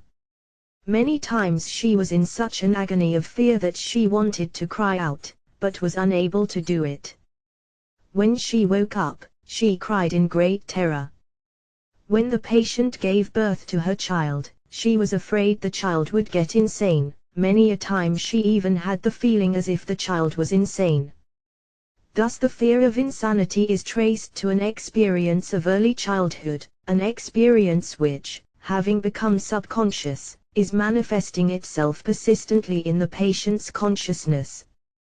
The patient's parents were very religious, and the child was brought up not only in the fear of God, but also in the fear of hell and the devil. Being sensitive and imaginative, the devils of the gospel were to her stern realities. She had a firm belief in diabolical possessions and unclean spirits. The legend of Jesus exorcising in the country of the Gadarenes unclean spirits, whose name is Legion, was to her a tangible reality. She was brought up on brimstone and pitch, with everlasting fires of the bottomless pit for sinners and unbelievers. In the hypnoidal state she clearly remembered the preacher who used every Sunday to give her the horrors by his picturesque descriptions of the tortures of the bottomless pit. She was in anguish over the unsolved question, "Do little sinner girls go to hell?" This fear of hell made the little girl feel depressed and miserable and had poisoned many a cheerful moment of her life. What a lasting effect and what a melancholy gloom this fear of ghosts and of unclean spirits of the bottomless pit produced on this young life may be judged from the following facts. When the patient was about 11 years old, a young girl, a friend of hers, having noticed the patient's fear of ghosts, played on her one of those silly, practical jokes, the effects of which on sensitive natures are often disastrous and lasting. The girl disguised herself as a ghost in a white sheet and appeared to the patient who was just on the point of falling asleep. The child shrieked in terror and fainted. Since that time the patient suffered from nightmares and was mortally afraid to sleep alone. She passed many a night in a state of excitement, frenzied with fear of apparitions and ghosts. When about the age of 17, she apparently freed herself from the belief in ghosts and unclean powers, but the fear acquired in her childhood did not lapse. It persisted subconsciously and manifested itself in the form of uncontrollable fears. Unless specially treated, fears acquired in childhood last through life. Register trademark symbol. She was afraid to remain alone in a room, especially in the evening. Thus, once when she had to go upstairs alone to pack her trunks, a gauzy garment called forth the experience of her ghost fright. She had the illusion of seeing a ghost and she fell fainting to the floor. When about the age of 18, she began to teach mathematics in a school and worked very hard. Being ambitious to advance, she studied assiduously after she was through with her school duties. She worked hard and worried much over her prospects of advancement. It was from that period that her headaches date as well as her first attack of nervous prostration. When she got married, the duties of housewife and of social relations made life still more strenuous.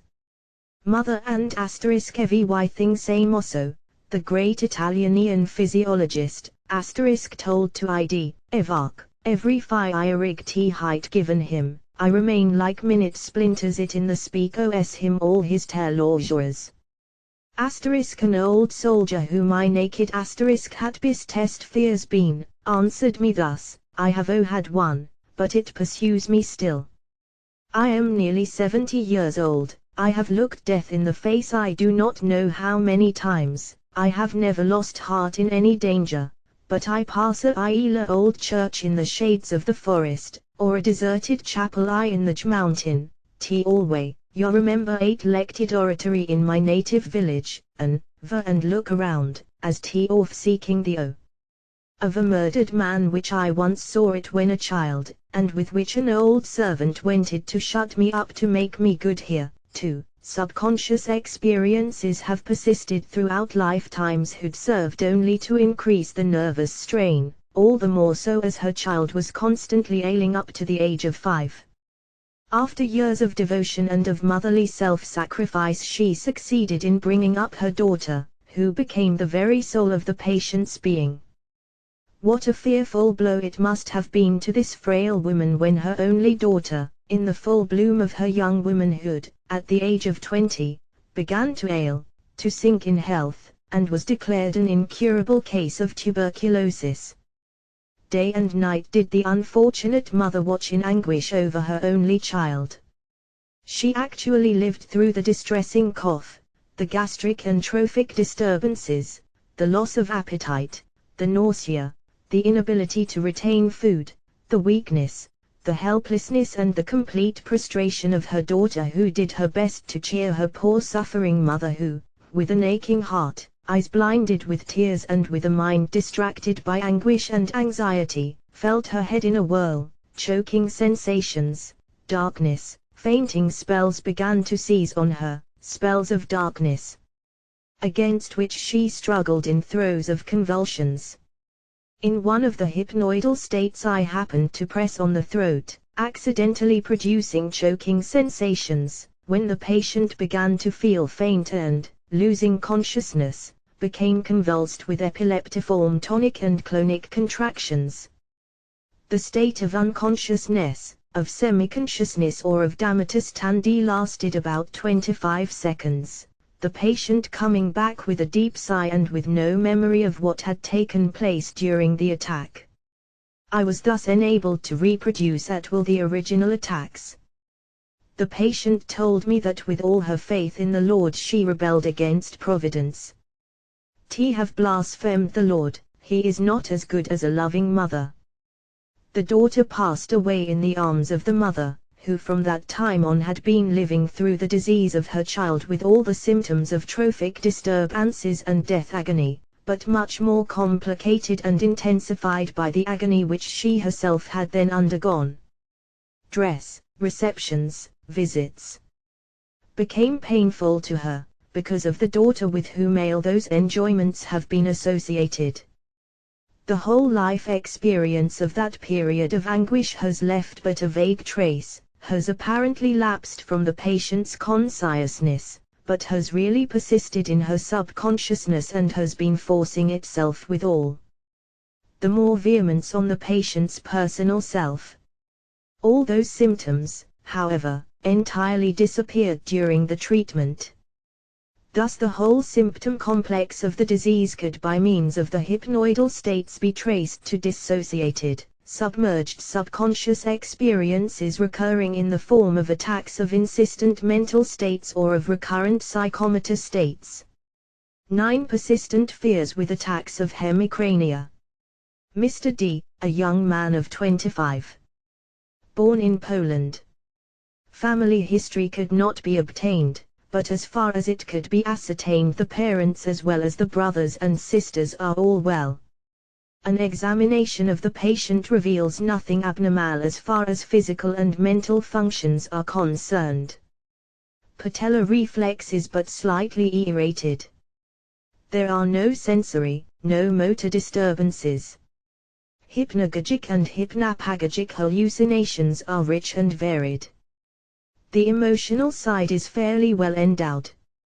He is a level-headed fellow, but unusually timid. The patient complains of severe headaches, often setting on gradually and preceded by a feeling of indisposition, depression, vertigo and distress. During the attack there is hyperesthesia to touch, pressure, temperature and to visual and auditory stimulations. The body feels cold and ataxic, as if paralyzed. The patient shivers and looks very pale. The periphery of the extremities is bloodless, cold, the face is very pale, the lips are cyanotic, while the head throbs violently. The cold experienced is so intense that the patient has to wrap himself in many blankets, as if suffering from an onset of malaria. Fears have a strong possession of the patient's mind. He seems to suffer from claustrophobia. He is afraid to remain in a closed place at daytime and especially at night, but he is not afraid to be on the street, even when it is very dark. When he has to remain alone at night, he is in agony of fear and cannot go to sleep. Every passerby is regarded as a robber or murderer, and he quakes at the least noise. When walking in the house in the dark, he has the feeling as if someone is after him, and occasionally even experiences the hallucination of someone tugging at his coat. He is mortally afraid of the dead and shuns a funeral, not on account of superstition, in fact, he is ashamed of it, but on account of some insistent fear that takes possession of him in spite of all his efforts to control it. He has a feeling of weakness, almost of prostration, not mingled with some unaccountable fear, when he has to visit a cemetery, even if it be in broad daylight and in the company of many people. Any strange object he suddenly comes across in the dark will give the patient the shivers. This fear is very intense when he happens to notice in the dark a moving object. Besides the claustrophobia, the patient has also a fear of dogs, a kind of kynophobia, so to say, if we may be permitted to use such a term. The fear is irresistible and is almost as involuntary as our reflex. The patient's sleep is restless and disturbed by many distressing dreams and nightmares. He dreams of fires, of great conflagrations in which he is in great danger and cannot find his way out of buildings enveloped in sheets of flame and dense smoke. He dreams of being captured by robbers and is in danger of being killed or even of being skinned alive. Occasionally he dreams of his parents captured and assaulted by brutal, terrible-looking men. As in one of his recent dreams he saw his father seized by soldiers, imprisoned and condemned to be hanged. The patient often moans in his sleep, cries and wakes up with tears streaming down his cheeks. The anguish experienced in his dreams is intense. So vivid is the dream consciousness that the patient cannot get over his anxiety for hours and he is sometimes affected by it throughout the next day. Occasionally the patient dreams that wild animals, such as wild dogs, attack him and he wakes up in great fright. So intense is the dream hallucination that the fear persists long after he is awake, and he feels as if he has actually gone through a real experience. An investigation by means of the hypnoidal or intermediate states brought forth out of the patient's subconscious life the following experiences. When a child of 3, the patient lived with his family in a small village near a large forest infested with wolves. In one of the intermediary states a faint memory, rather to say a vision, struggled up, a vision of wolves and dogs. Someone cried out, "Run!" wolves are coming. Crazed with fear, he ran into the hut and fell fainting to the floor. It turned out to be dogs instead of a pack of wolves.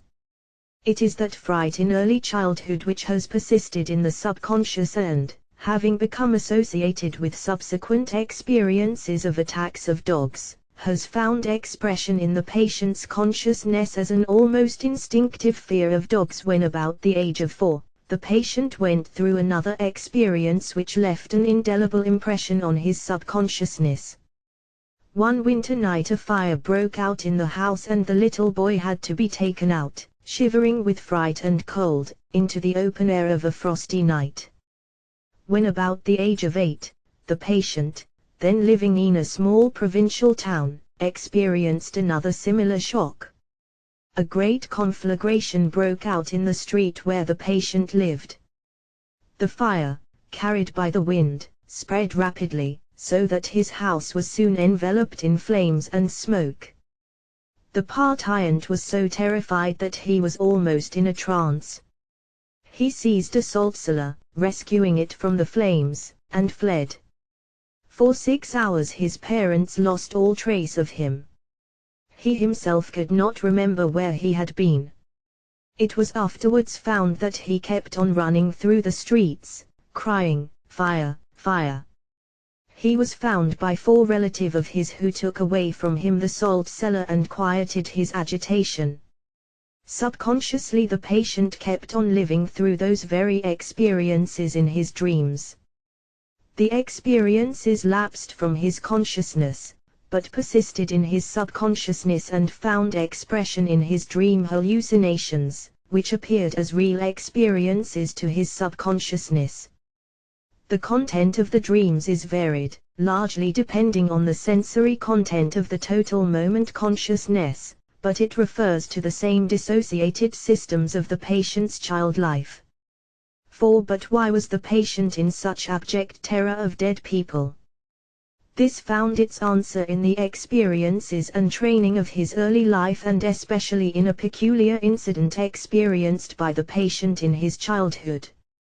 When a very young child, the patient heard all kinds of ghost stories and tales of wandering lost souls and of spirits of dead people hovering about the churchyard and burial grounds. He heard gruesome stories of ghouls and of evil spirits inhabiting deserted places, dwelling in the graves of sinners and the wicked. He listened to stories of haunted houses and of apparitions stalking about in the dark, coming to visit the living in some lonely deserted places, especially in the stillness of the night. His social and religious environment has been saturated with the belief in the supernatural, as it is usually the case among the Catholic populations of Eastern Europe. We should not wonder, then, that an impressionable child brought up under such conditions would stand in mortal fear of the supernatural and especially of the dead. Now when he was about the age of 9, his mother noticed some prominences on his right chest. She was afraid that they might develop into something serious, requiring, possibly, hospital treatment and even a surgical operation, which the popular prejudice does not favor. It was then suggested to the mother that the hand of a dead person possessed the virtue of blighting life and of arresting all growth, and would therefore prove a powerful medicine, a charm for undesirable growths. It happened that an old woman in the neighborhood died. The little boy was taken into the room where the dead body was lying and the cold hand of the corpse was put on the child's naked chest. The little fellow fainted away in great terror. One can well imagine what a shock such an experience was to the child. It is from that time that his frightful dreams date. The fear of dead people became subconsciously fixed and manifested itself as an insistent fear of the dead and, in fact, of anything connected with the dead and the world of spirits. It is to the same period that the patient refers the onset of his headaches. Another experience, however, entered here and helped to form the complex manifestations of the dreams and the headaches. The patient had hardly recovered from the shock of the dead hand when he had to pass through a still more severe experience. A party of drunken soldiers stationed in the little town invaded his house and beat his father unmercifully, almost crippling him. They knocked down his mother, killed a little brother of his, and he himself, in the very depth of a winter night, dressed in a little shirt and coat, made his escape to a deserted barn, where he passed the whole night. He was nearly frozen when he was found in the morning, crouching in a corner of the barn and shivering with fear and cold. From that time on the headaches manifested themselves in full severity, with death-like paleness and intense cold of the body. Such incidents have been found in other similar cases, coming from that part of the country where social life is still primitive and is unfortunately disturbed by unfavorable political conditions. However this may be, one thing stands out here clear and distinct, and that is the fact that the various recurrent psychomotor states, otherwise unaccountable, could be referred, by means of the hypnoidal states, to dissociated systems having their origin in a disaggregated subconsciousness. Case of recurrent emotional states. Tuesday following case may be of interest from the fact of the insistence of the recurrent emotion, which it presents. Mrs. J. age 38. Married. Parents were of nervous temperament. Sister is well. Patient is of Trish descent, born in United States. She had a common school education and is not very intelligent. A physical examination shows the patient to be poorly nourished. She experiences peculiar noises in the right ear, and when she falls asleep she occasionally hears voices. As far as she can remember, this persisted since her childhood. Pupils react well to light and accommodation. Patellar reflexes are greatly exaggerated. She sees spots before her eyes and has vivid visual dreams. Menstruation normal, regular and not painful. Sensibility to touch, pressure, pain and temperature is in good condition.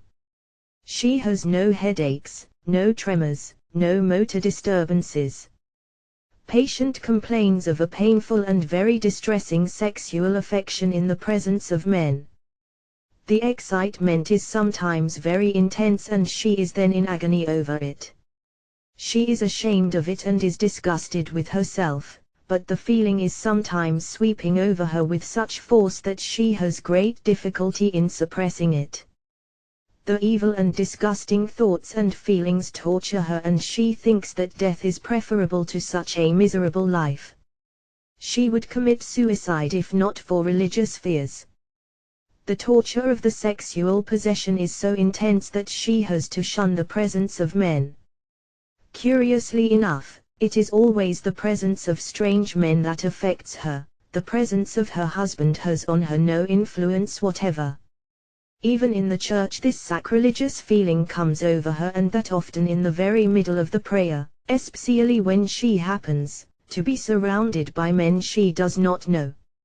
She thinks she defiles the church by her impure thoughts and feelings. She cannot be in the company of men on account of those horrible feelings over which she has so little control.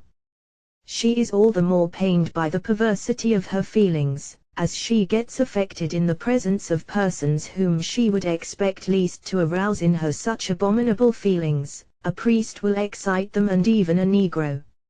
Moreover, she somehow has the feeling that in her presence the men who see her seem to experience the same baneful excitement. It is a kind of sexual telepathy.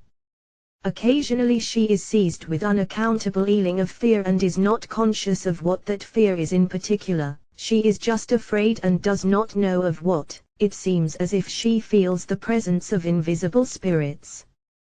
By the method of hypnoidization the patient was put in the hypnoidal state.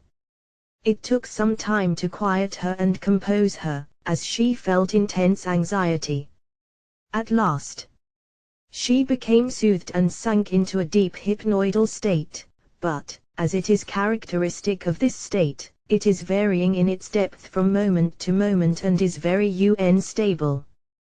The instability was specially characteristic of this patient, on account of the nature of the case. Still, even under such unfavorable conditions, the hypnoidal state yielded some definite and interesting results, revealing some subconscious systems of experiences which gave an insight into the nature of the symptoms. The patient has been a very sensitive and nervous child. She liked to listen with trepidation and shivers to all kinds of stories about spirits, hobgoblins and ghosts, and used to be in mortal fear of goblins. Darkness threw her into great fear, because she suspected the presence of all kinds of mysterious beings and spirits, especially evil ones. She used to hear very strange noises in her ears and was afraid of them and ascribed them to the action of evil agencies. All the dark nooks and corners, cellar and loft and every lonely room and place were peopled by her with ghostly shapes and ghastly figures, with demons, devils, sprites and gnomes. In her sleep she did not fare any better, since she suffered from frightful dreams and nightmares. The patient thus passed her childhood in continuous fear of unknown and mysterious powers surrounding her on all sides. The child lived in constant terror of things she could not give an account of. She was afraid and did not know of what. It was really a cultivated form of panophobia developed in a timid and nervous child. Later on the fears apparently lapsed, but really did not disappear. The fears became subconscious. It was those dissociated subconscious fears of something indefinite and intangible of early childhood that were manifested in fully developed womanhood as an inexpressible, unaccountable fear of some impending evil, in short, as panophobia. But how about the sexual affection? In one of the hypnoidal states I at last discovered the subconscious source of the trouble. As a young girl the patient was very emotional, highly excitable, an ardent temperament, with strong passions which she had some difficulty to control. The sexual instinct was awakened rather early and the patient had some difficulty to subdue it. She felt, however, quite safe, as the instinct was kept well under control. When about the age of 18 she had to return home from a visit to a girlfriend of hers. It was late at night. The car she boarded was rather deserted, with only one passenger, a young man, sitting opposite her. Gradually an intense sexual feeling stole over her and seized on her. She felt like one stunned. It seemed to her as if some frenzy got hold of her. The barriers of the pent-up passion evidently seemed to give way. She felt mortified and humiliated at her weakness. At the same time she knew that the man was also sexually affected. She was in agony, and when she left the car the patient was all broken up and prostrate for several days. After a few days she recovered and then the whole incident faded from her memory. The affection, however, really did not disappear, it only lapsed from personal consciousness, it became dissociated and subconscious, to come once more to the surface of consciousness on subsequent favorable occasions. Thus the hypnoidal states have disclosed the presence of subconscious states, the working of dissociated moments consciousness in a disaggregated subconsciousness. 11 Case of insistent states with gynophobia. Mro. CC, 35 years old, married 3 years. Father is of neurotic, passionate temperament, mother is very nervous, seems to suffer from some kind of epileptiform attacks and periodically from severe hemicrania. Brother and sister are well, though also very nervous and excitable. Patient is quite intelligent, but very emotional, cries at the least provocation, her attention is easily distracted, mental processes are normal. Desultory memory for numbers and syllables is poor, but logical memory for events past and present is well preserved. There are no perceptual disturbances, no illusions, no hallucinations. Sleep is light and is disturbed by dreams. Physical examination is negative, Except for the fact of marked ill nutrition and flabbiness of muscles, nothing special could be observed. Patellar reflex is exaggerated. Pupillary reaction and accommodation to light and distance are normal. Field of vision is normal. No motor disturbances. She complains of creeping sensations in the extremities, in the hands and legs, also of tingling sensations and numbness in the body and of pains in the back. An examination, however, shows that the patient's sensitivity to all former of stimulations is normal. Still at times she suffers much from pains in the back, from paresthesia, tingling sensations and numbness of the extremities, and from paresis of the whole body. Motor imitation is very marked, so that the patient frequently copies and imitates motor habits that specially impress her. During the course of her life, patient has taken up all kinds of motor habits and twitchings, although she succeeds in arresting them. The motor automatisms are not of an insistent character. What the patient, however, specially complains of is insistent ideas and feelings which torture her, and from which she is unable to free herself. Thus, she has an extreme abhorrence of women. Woman to the patient is impurity, filth. Woman to her is the very incarnation of degradation and vice. She would not pass a woman if she could help it. Patient tells me she would not have come up to my office had a woman been standing on the steps. She cannot pass a woman without a sense of nauseating disgust. The house wash must not be given to a laundry where women work. The patient's husband corroborated the general symptoms and gave additional data.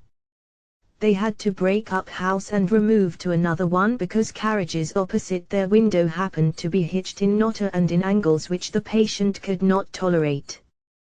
Pencils, sticks, books and other objects must be put parallel to the wall and not so as to form an angle or be brought in relation with any of the angles of the room.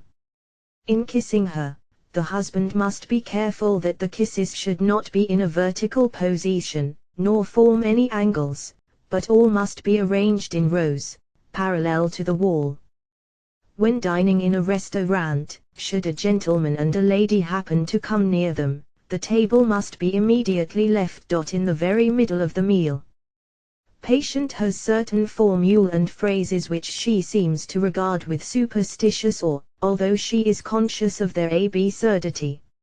She insists that the husband should repeat verbatim the phrases, and if he happens to substitute another word, or phrases the terms differently, she is much disturbed. He has to help himself out with a dictionary, as she is not supposed to tell him the words. When she attempts to counteract her insistent ideas and impulses, she has crises of crying and of intense depression and suffers agony. Patient feels very unhappy and is distressed over the misery she is in, and of the pain she causes her husband. She bewails her lot, regards herself as insane, but the ideas and impulses are irresistible and uncontrollable. Mr. C tells me that his wife experiences horror and disgust, at the touch, at the mere sight of a woman. He must be on the lookout not to be in one line with a woman, even if the woman be 2 or 3 blocks away. Nothing to be picked up on the street, not even the most valuable object, perchance it might have been dropped by a woman. A woman once happened to visit his wife, who could not help herself and had to admit her female guest. The visitor was sent off by some excuse or other. Unfortunately, the woman before leaving stopped on the threshold of the house for a few moments. The house was at once washed, cleaned, scrubbed and purified as after a pest. The husband was not permitted to enter that door for a week, until the threshold was ripped up, another new one made, and the position of the door changed. Patient has also fears, unaccountable fears. She does not know what it is she is afraid of. She is only conscious that, when she remains alone, especially in the evening, a fear suddenly seizes her.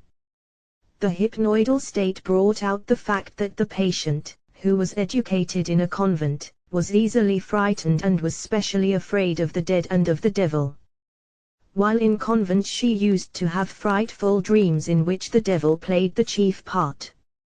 Thus once she dreamed that the devil pinched her ear. She cried out and woke up in great fear. The nun upbraided her, because the devil could not possibly visit such a holy institution as a convent. Once the devil threw her out of bed and threw the mattress after her. The people in the convent became very much frightened and the girls screamed and prayed. The priest was called for and he asked the patient whether she had been praying for the lost souls in purgatory. On being answered in the affirmative, the priest advised her not to pray any longer, as the souls from purgatory troubled her. She stopped praying for the lost souls and the trouble completely disappeared.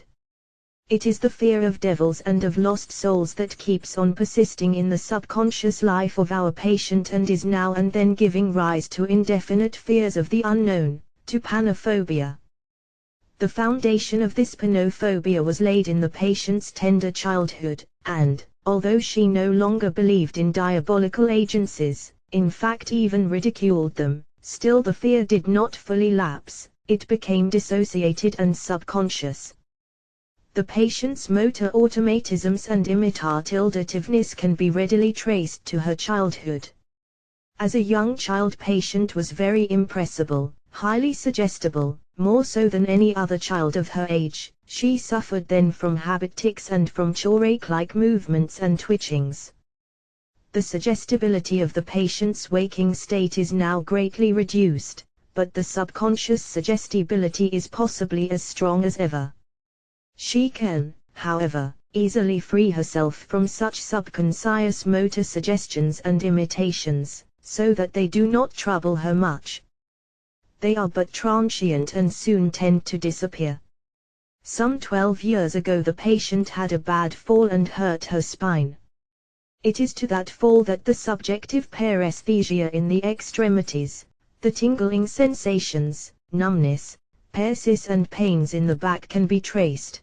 The patient passes at each attack through the original experiences of the accident of the fall. When about the age of 18 the patient suffered a great shock. One of her near relatives attempted to assault her at night. This accident threw her into a series of attacks which she characterized as hysterical attacks. She really never got fully over it, and the incident, though apparently but faintly present in her conscious memory, has remained active in her subconsciously. The patient's gynophobia or hatred of women may be traced to her training received in the convent. While there she was impressed with the belief that woman is a vessel of vice and impurity. This seemed to have been impressed on her by one of the nuns who was very holy and practiced self-mortification. With the onset of her periods, and with the observation of the same in the other girls, this doctrine of female impurity was all the stronger impressed on her sensitive mind.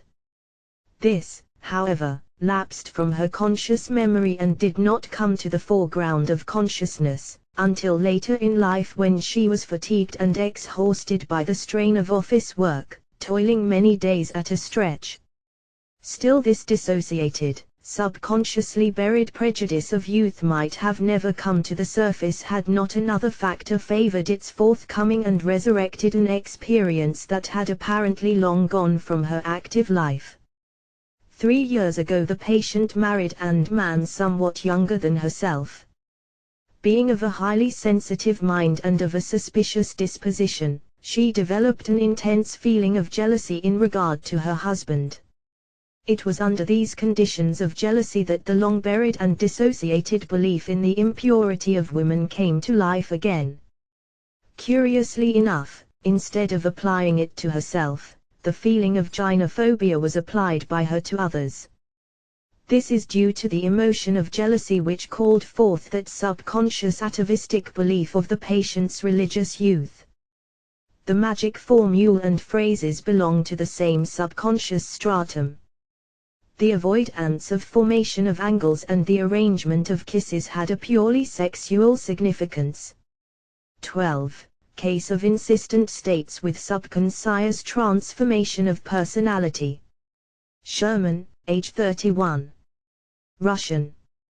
Father is very nervous, mother is also nervous and suffers from severe headaches, so does his sister, who is otherwise quite well.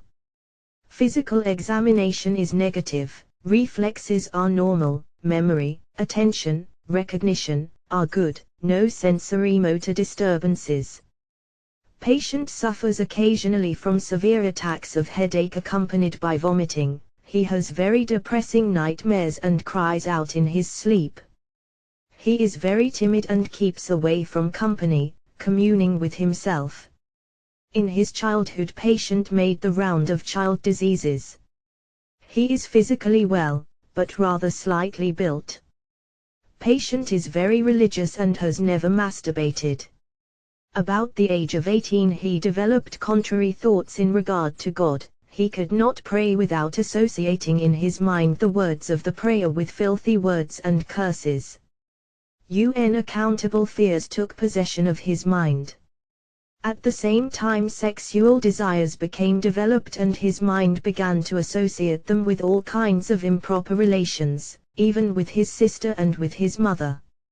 He is very miserable about these ideas as he is very religious, and the thoughts are not only repugnant to him, but simply torture him by their very presence.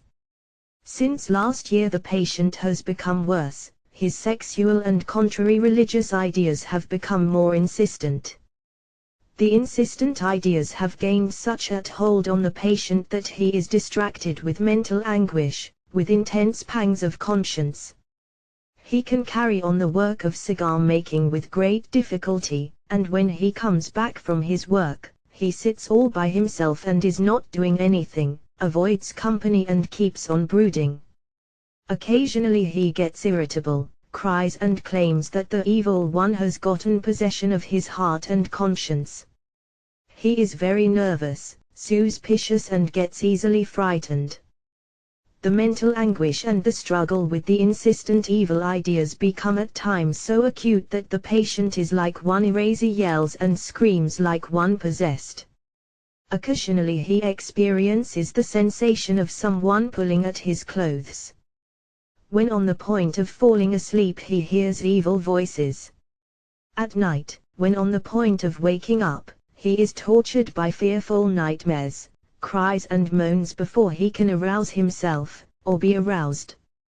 Patient wants to leave the city, wants to get away from himself, wants to commit suicide. What keeps him back is his intense religious belief. The insistent sexual ideas have taken such a hold on his mind that patient is afraid to remain alone with his sister and even with his mother. In one of our conversations the patient was asked the reason why he troubled himself about the thoughts when he was fully conscious that they were but nonsense. He replied, "I cannot help it, my head gets depressed and heavy, I should prefer to be in hell than to have this kind of nonsense. When I have these ideas my head is dark, all looks dark.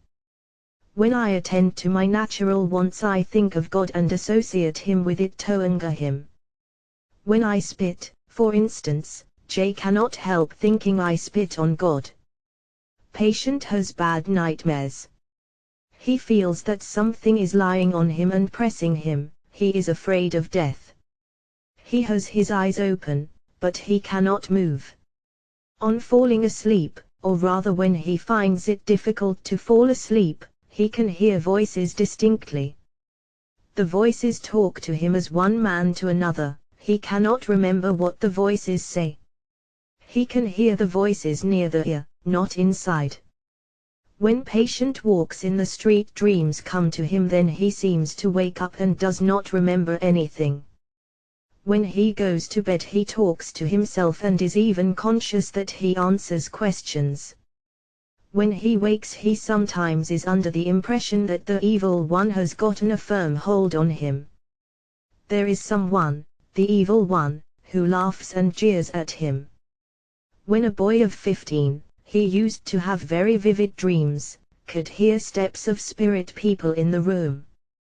He used also to be frightened by shadows, a fear which dates far back to his early childhood. When about the age of 20 he was pursued by the idea of death, though not of suicide, represented to himself the angel of death very clearly, and the fear made him feel faint. Last summer, to counteract the sexual thoughts and excitement, he attempted to revive the image of the angel of death in order to feel faint, but he did not succeed. About 6 years ago patient worked on the sewing machine. One day he suddenly lost the power of movement in the legs. This paralysis lasted 3 days. He improved and went to his work. 2 years ago patient suddenly lost the use of the right hand and right leg. It was not so much an actual paralysis as an intense pain in moving the leg and hand. He could not raise the elbow and drag the leg. This lasted from April 1900 to February 1901. A year ago a young girl came to visit the family and was placed to sleep in the adjoining room. This developed an intense sexual excitement, with thoughts of sexual character. When this developed, the pain and paralysis ceased. One was substituted for the other. One trouble began, the other disappeared. The sexual thoughts are accompanied with burnings which cause the patient great sufferings. These thoughts come periodically. The evil and nonsense thoughts are almost always present and give him noised. Patient feels dazed, does not know where he is, what he is doing, whether he lives at all. Everything is like nonsense. His hypnagogic and hypnapagogic hallucinations consist of very ugly faces of women, of images of women without hands and feet and of other grotesque visions. The insistent ideas are somewhat like voices, they call him names, they laugh at him, at his religious beliefs, at all that he regards as moral and sacred. He feels that there is another person in him that instills in his mind those evil ideas against everything that is holy. The more he fights, the more that evil person confuses his thoughts with unholy ideas and finally even paralyzes his body.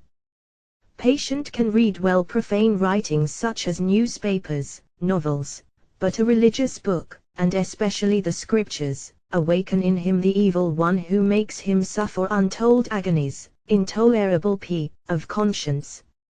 I may add the following interesting letter written to me by the patient, give a short account of my life so as to help the doctor to form an idea of my condition.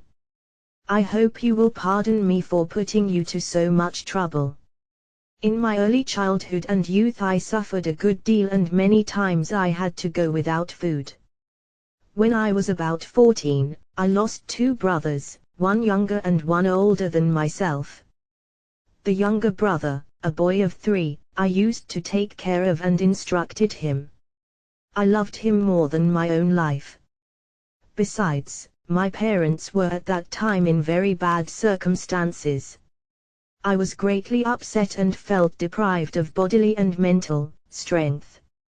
T began at that time to learn the trade of jeweler, but as my mind was very weak I could not do the work, and after 10 months of great suffering I fell sick and had to give up the work altogether. T then obtained a position as clerk in a small store and had trouble.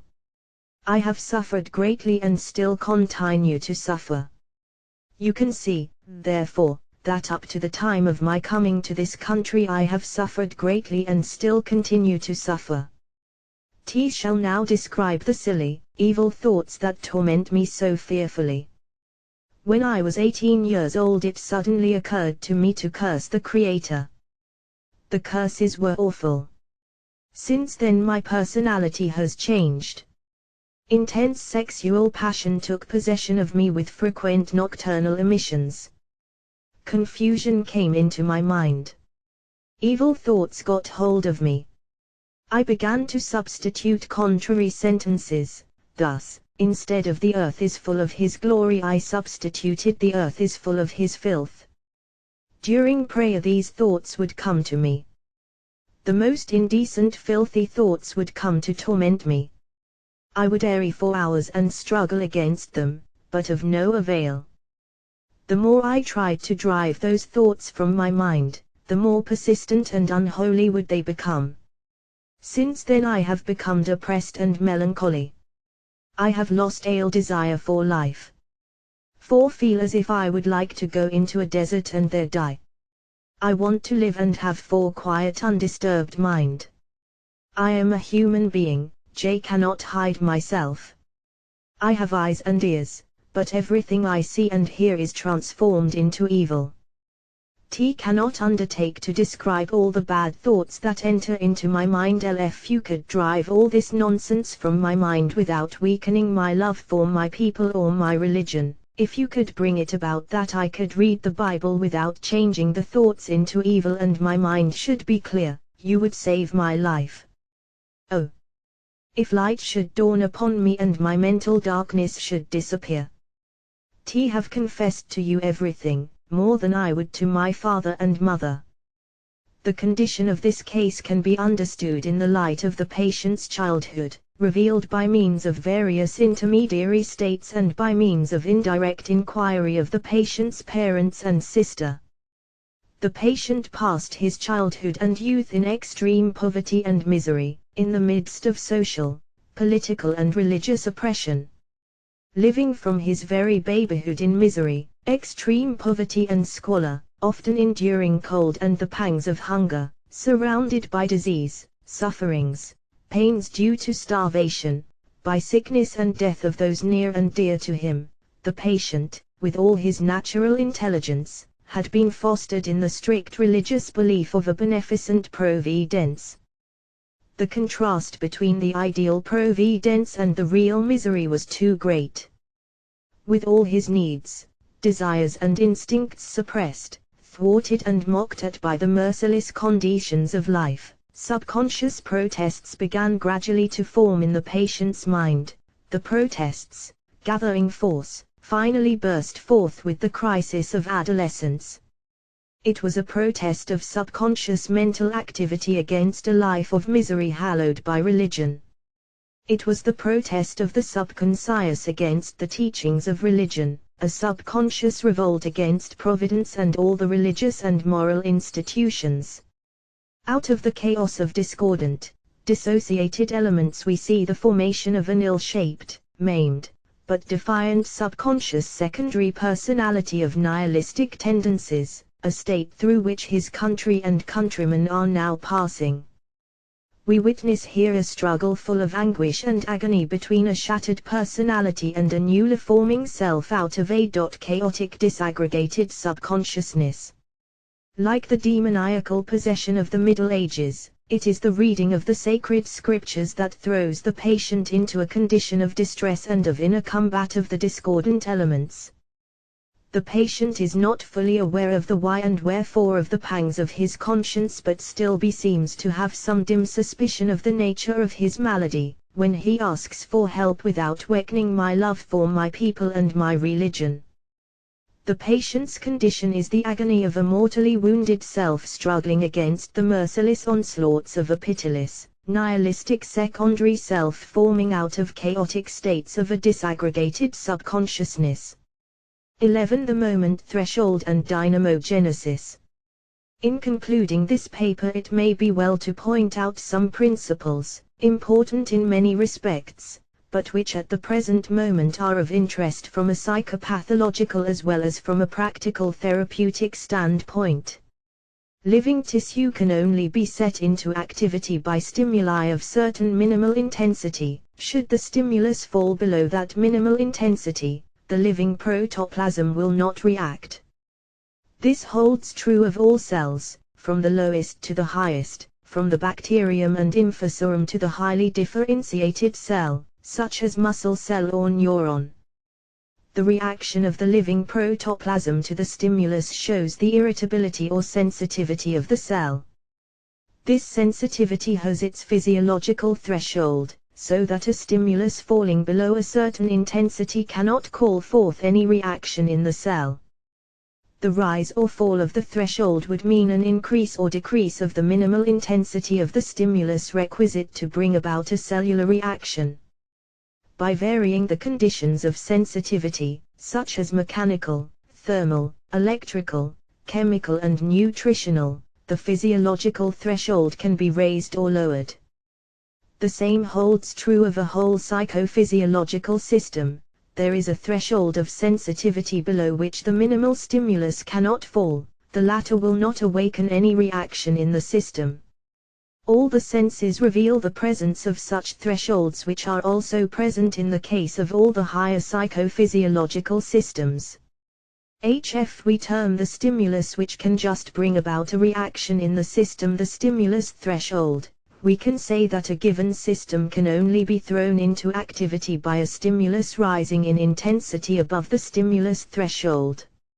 Intensity of stimulus, then, is an indispensable condition of the functioning of a psychophysiological system. In highly differentiated cells, however, it is not only the quantity or intensity of the stimulus that is to be considered, but also the quality.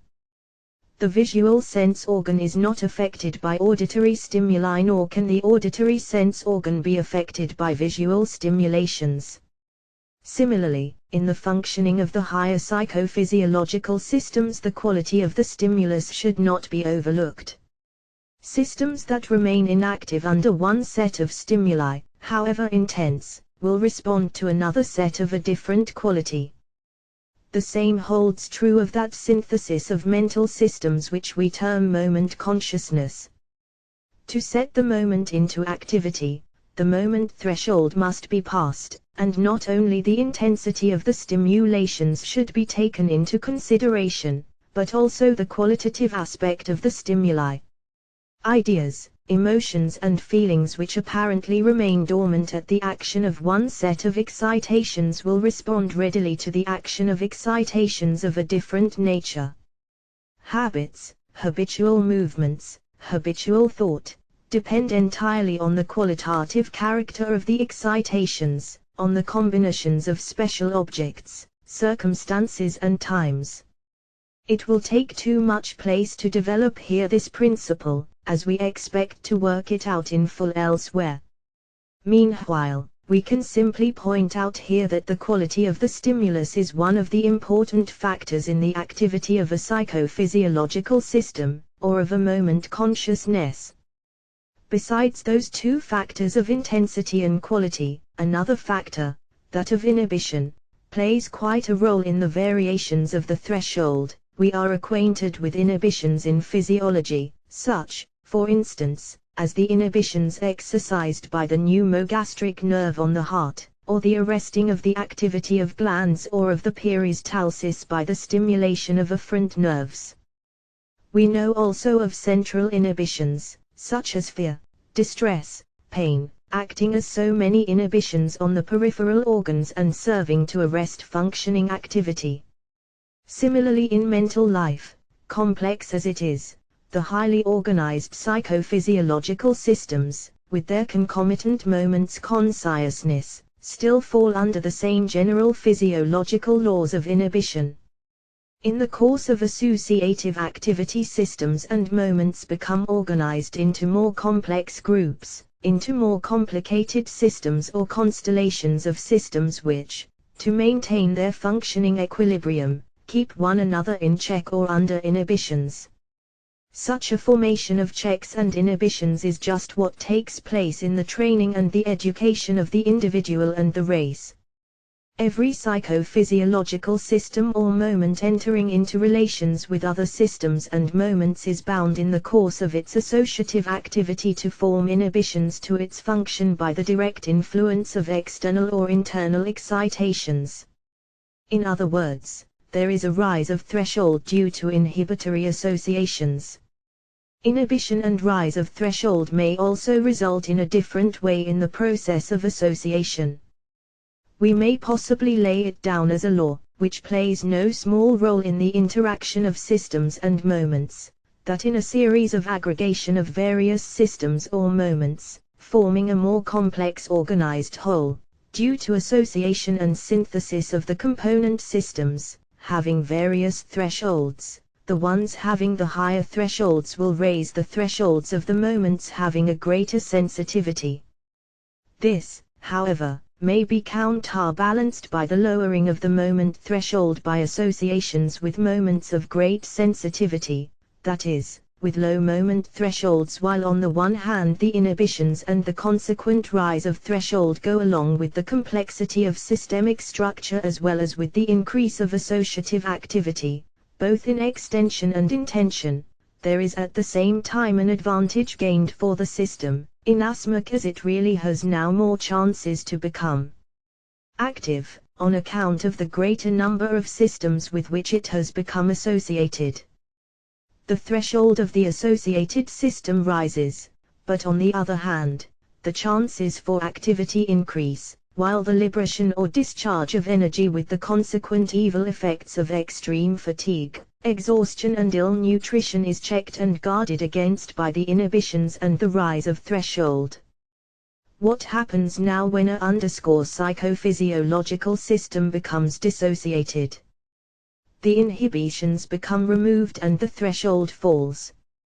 The system is no longer checked by inhibitions or by other systems, and hence, with a lowering of the threshold, becomes sensitive, reacting to any slight, passing stimulus, manifesting or liberating all the energy it possesses until fatigue and complete exhaustion set in. From this vantage ground we can understand the fact of the extraordinary energy which the dissociated subconscious systems manifest, so much so that the unusual energy appears almost supernatural and has on that account been ascribed by the superstitious to diabolical possession. To quote from a former work of mine, when a system present in the upper personal consciousness is to be disintegrated, the suggestion given should be kept out of the patient's personal memory. One can observe this fact clearly in post-hypnotic suggestions. If a post-hypnotic suggestion is fully remembered, it usually miscarries, the suggestion loses its efficacy and often comes up as a word memory without the stringency of realization. When, however, amnesia is enforced, the post-hypnotic suggestion is fully realized. A dissociated system present in the subconscious, when coming to the surface of the upper strata of consciousness, becomes manifested with intense sensory motor energy. Dissociation gives rise to greater dynamogenesis. This principle of dynamogenesis is very important, and cases of so-called impulsive insanities and psychic epilepsy are really due to this cause. A system entering into association with other systems is set into activity, not only directly by its own appropriate stimuli, but also indirectly through the activities of the various systems associated with it. These associative interrelations bring about an equable and normal functioning activity, controlled and regulated by the whole mass of associated systems. The mass of associated systems forms the reductives of each individual system. In dissociated systems the controlling influence of the reductive mass is lost and the result is an overactivity, unchecked by any counteracting tendencies. This relation of dissociation and dynamogenesis is closely related to periodicity of function, with its concomitant manifestation of psychomotor activity characteristic of all passions and periodically appearing instincts. Dissociated system TEMS present impulsiveness, because of lack of associated counteracting systems. The only way to diminish the overpowering impulsiveness with which the dissociated subconscious systems make an onset in their rush into the personal consciousness is to bring about an association, to work the dissociate systems into the tissue of the patient's consciousness. Physiologically, it may be said that a neuron aggregate, entering into association with other aggregates and being called into activity from as many different directions as there are aggregates in the associated cluster, has its neuron energy kept within the limits of the physiological level. Register trademark symbol. A dissociated neuron aggregate, on the contrary, is not affected by the activity of other aggregates. It is rarely called upon to function and stores up a great amount of neuron energy. When now an appropriate stimulus liberates the accumulated energy, The activity is overwhelming and is very much like the eruption of an underground volcano, giving rise to temporary attacks, to seizures by subconscious states of the whole field of the upper consciousness, seizures which, being really of the nature of post-hypnotic automatisms, are Sidis, psychopathological researches, also neuron energy and its psychomotor manifestations. Archives of Neurology and Psychopathology, 1898. Generally mistaken for epilepsy, the attacks being regarded as epileptic manifestations, as larval epilepsy as epileptic equivalents as psychic epilepsy. With the restoration of the equilibrium of the neuron aggregate, with the synthesis of the associated systems, a synthesis which can be brought about by different methods, the subconscious eruptions, the attacks, or seizures vanish, never to return. 7.14. The principle of reserve energy. We have pointed out the significance of inhibitions in keeping back the systemic neuron energy from fully being discharged under normal conditions of life, and we have also shown that the removal of inhibitions results in the full liberation of the accumulated neuron energy. This fact, so striking in the domain of recurrent psychomotor states, almost forces itself on the attention of the student of abnormal psychology. From such a fundamental fact of abnormal mental phenomena, we may draw some conclusions in regard to mental life in general. For, after all, the laws of pathology do not differ from those of physiology in general, the pathological really being the physiological under special conditions. The normal is either the usual, the habitual, the customary, or is, at best, an ideal construction of the variations of life more or less successfully adjusted to the conditions of the external environment. This adjustment, however, keeps on constantly shifting ground, continually changing the relative position of the normal and the abnormal. From this standpoint, pathology is of the utmost importance in the study of organic life. The pathological. Being the normal out of place, the so-called normal 7C Sidis, psychopathological researches, chapter dynamogenesis and disintegration. Under special conditions, pathology that deals with the abnormal gives us a deep insight into the general laws of normal physiological activity. All the experiments in physiology consist practically in the production of so many pathological conditions and states. When the physiologist makes injections, sections and stimulations by various agencies, what else does he effect if not the production of the pathological, in order to learn the physiological action of the various tissues and organs? In our psychopathological study we have really followed the interrelations of mental phenomena under special conditions. It is the physiological method of experimentation by production of pathological variations. The conclusion arrived at in psychopathology should apply to mental life in general. What is this conclusion? It is the principle of potential subconscious energy, or, more briefly stated, the principle of reserve energy. The moment thresholds of our moment consciousness, or, put in physiological terms, the thresholds of our psychophysiological systems, are usually raised, mental activity working in the course of its development and growth of associative processes under ever-increasing inhibitions with ever higher thresholds. It is enough to compare the educated, the civilized, with the uneducated or with the barbarian and the savage, to realize the truth of our statement reached from a study of psychopathological facts. On account of the threshold and inhibitions, not the whole of the psychophysiological energy possessed by the system or moment is manifested, in fact, but a register trademark symbol. When this paper was already in the hands of the editor, Professor William James sent me his article, The S of Men, in which he developed a similar point of view, though on widely different lines. Nothing gives me more pleasure than to find in accord with the great American psychologist and philosopher. Very small portion is displayed in response to stimuli coming from the habitual environment, What becomes of the rest of unused energy? It is stored, reserve energy. Biologically regarded, we can well see the importance of such stored or reserve energy.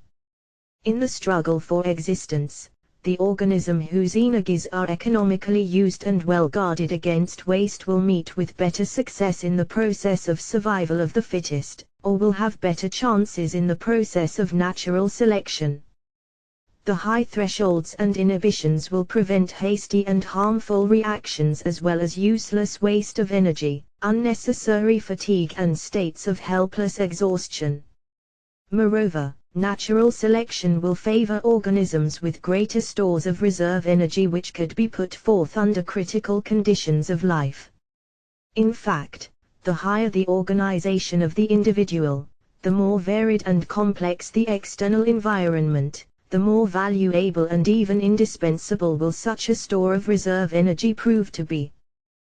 The course of civilization and education, by continuously raising the thresholds and inhibitions, follows the line of natural selection and keeps on increasing the disposable store of potential subconscious or reserve energy both in the individual and the race. It is in this formation of an ever greater and richer store of disposable, but well guarded, reserve energy, that lies the superiority of the educated over the uneducated and the supremacy of the higher over the lower races. Civilization and education are processes of economy of psychoneural force, savings of mental energy. But what society is doing in a feeble way natural selection has done far more effectively. What education and civilization are doing now on a small scale and for a brief period of time the process of survival of the fittest in the ever-aging struggle for existence has done for ages on a large scale. We should, therefore, expect that the natural reserve energy would far exceed that of the cultivated one. The brain and mind of the ancient German differed in nothing from his modern descendant, the German professor, and still what a difference in the manifestation of mental energy. The savage brain and mind do not differ from those of their civilized descendants, and still what a notion of mental life separates the civilized man from his savage progenitor. It is against the evidence of biological sciences to suppose that the acquisitions of the cultivated brains have actually been transmitted from generation to generation. It is not likely that acquired characteristics brought about by social life will change so radically the brain in the course of some 40 or 50 generations that separate the civilized man from his savage progenitor, and the trend of biological evidence hardly favors the transmission of such acquired characteristics. There sits the savage, once exclaimed an eminent pathologist, with 3/4 of his brain unused. Yes, there sits the savage with a brain far surpassing the needs of his environment, harboring powers of a Socrates, Plato, Aristotle, of a Shakespeare, Goethe, Darwin and Newton. The ancient German and Briton hardly differed in their mental powers from their contemporaries, the civilized Egyptian and Babylonian. What, then, did those Aryan savages do with their richly endowed mental energies? Nothing. The mental energy was lying fallow, it was reserve energy, energy for future use, for the use of future ages of coming civilization. But what about the cultivated man? Does he suffer from neurasthenia, from nervous impotence, because, as some would have it, on account of the strain of civilized life he has exhausted his store of nervous energy? One may well ponder over the significant fact that it is the neurasthenic, the psychasthenic who is doing the world's work. We must remember that civilization is but of yesterday and that the reserve energy is hardly touched upon. In the treatment of the phenomena of psychophysiological dissociation, in the protean symptoms of nervous and mental exhaustion, we should not forget this biological principle of reserve energy and should make attempts to use it. In many cases the inhibitions become too heavy and the thresholds too high. We must loosen the grip of some of the inhibitions and lower the thresholds, thus utilizing a fresh supply of reserve energy. It is certainly a great pity that the medical schools have until now ignored the whole domain of psychopathology and have left psychotherapeutics in the hands of the superstitious and the unscrupulous, of the mental healer and Christian scientist. Medical colleges are justly proud of their laboratories, but thus far not a single medical school has considered it important enough to establish a psychopathological laboratory. Is study of the phenomena of abnormal mental life of little or no consequence to medical science?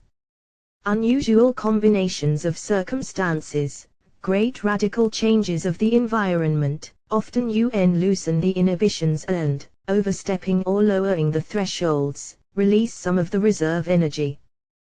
Critical periods, great dangers, wars, revolutions, often make man rise to the occasion, so that apparently insignificant and worthless individuals display an energy unforeseen and unsuspected and which makes of them heroes and heroines. There is a rise in intensity and a qualitative change in the stimuli, an unloosening of some of the inhibitions with a consequent release of some of the bound-up reserve energy. In this respect, wars and revolutions may be regarded as important factors in the manifestation of human potential energy.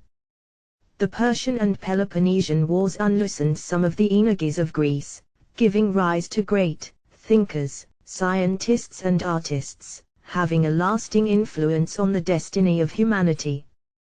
The constant wars and national misfortunes of the Jews released their reserve energy and made of them a race of prophets, apostles and martyrs, deeply affecting the course of human civilization.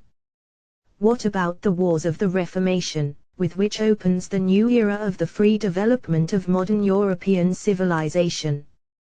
What about the English, American and French revolutions, which have released new supplies of energies and have opened a new arena for the free development of political, social and industrial forces?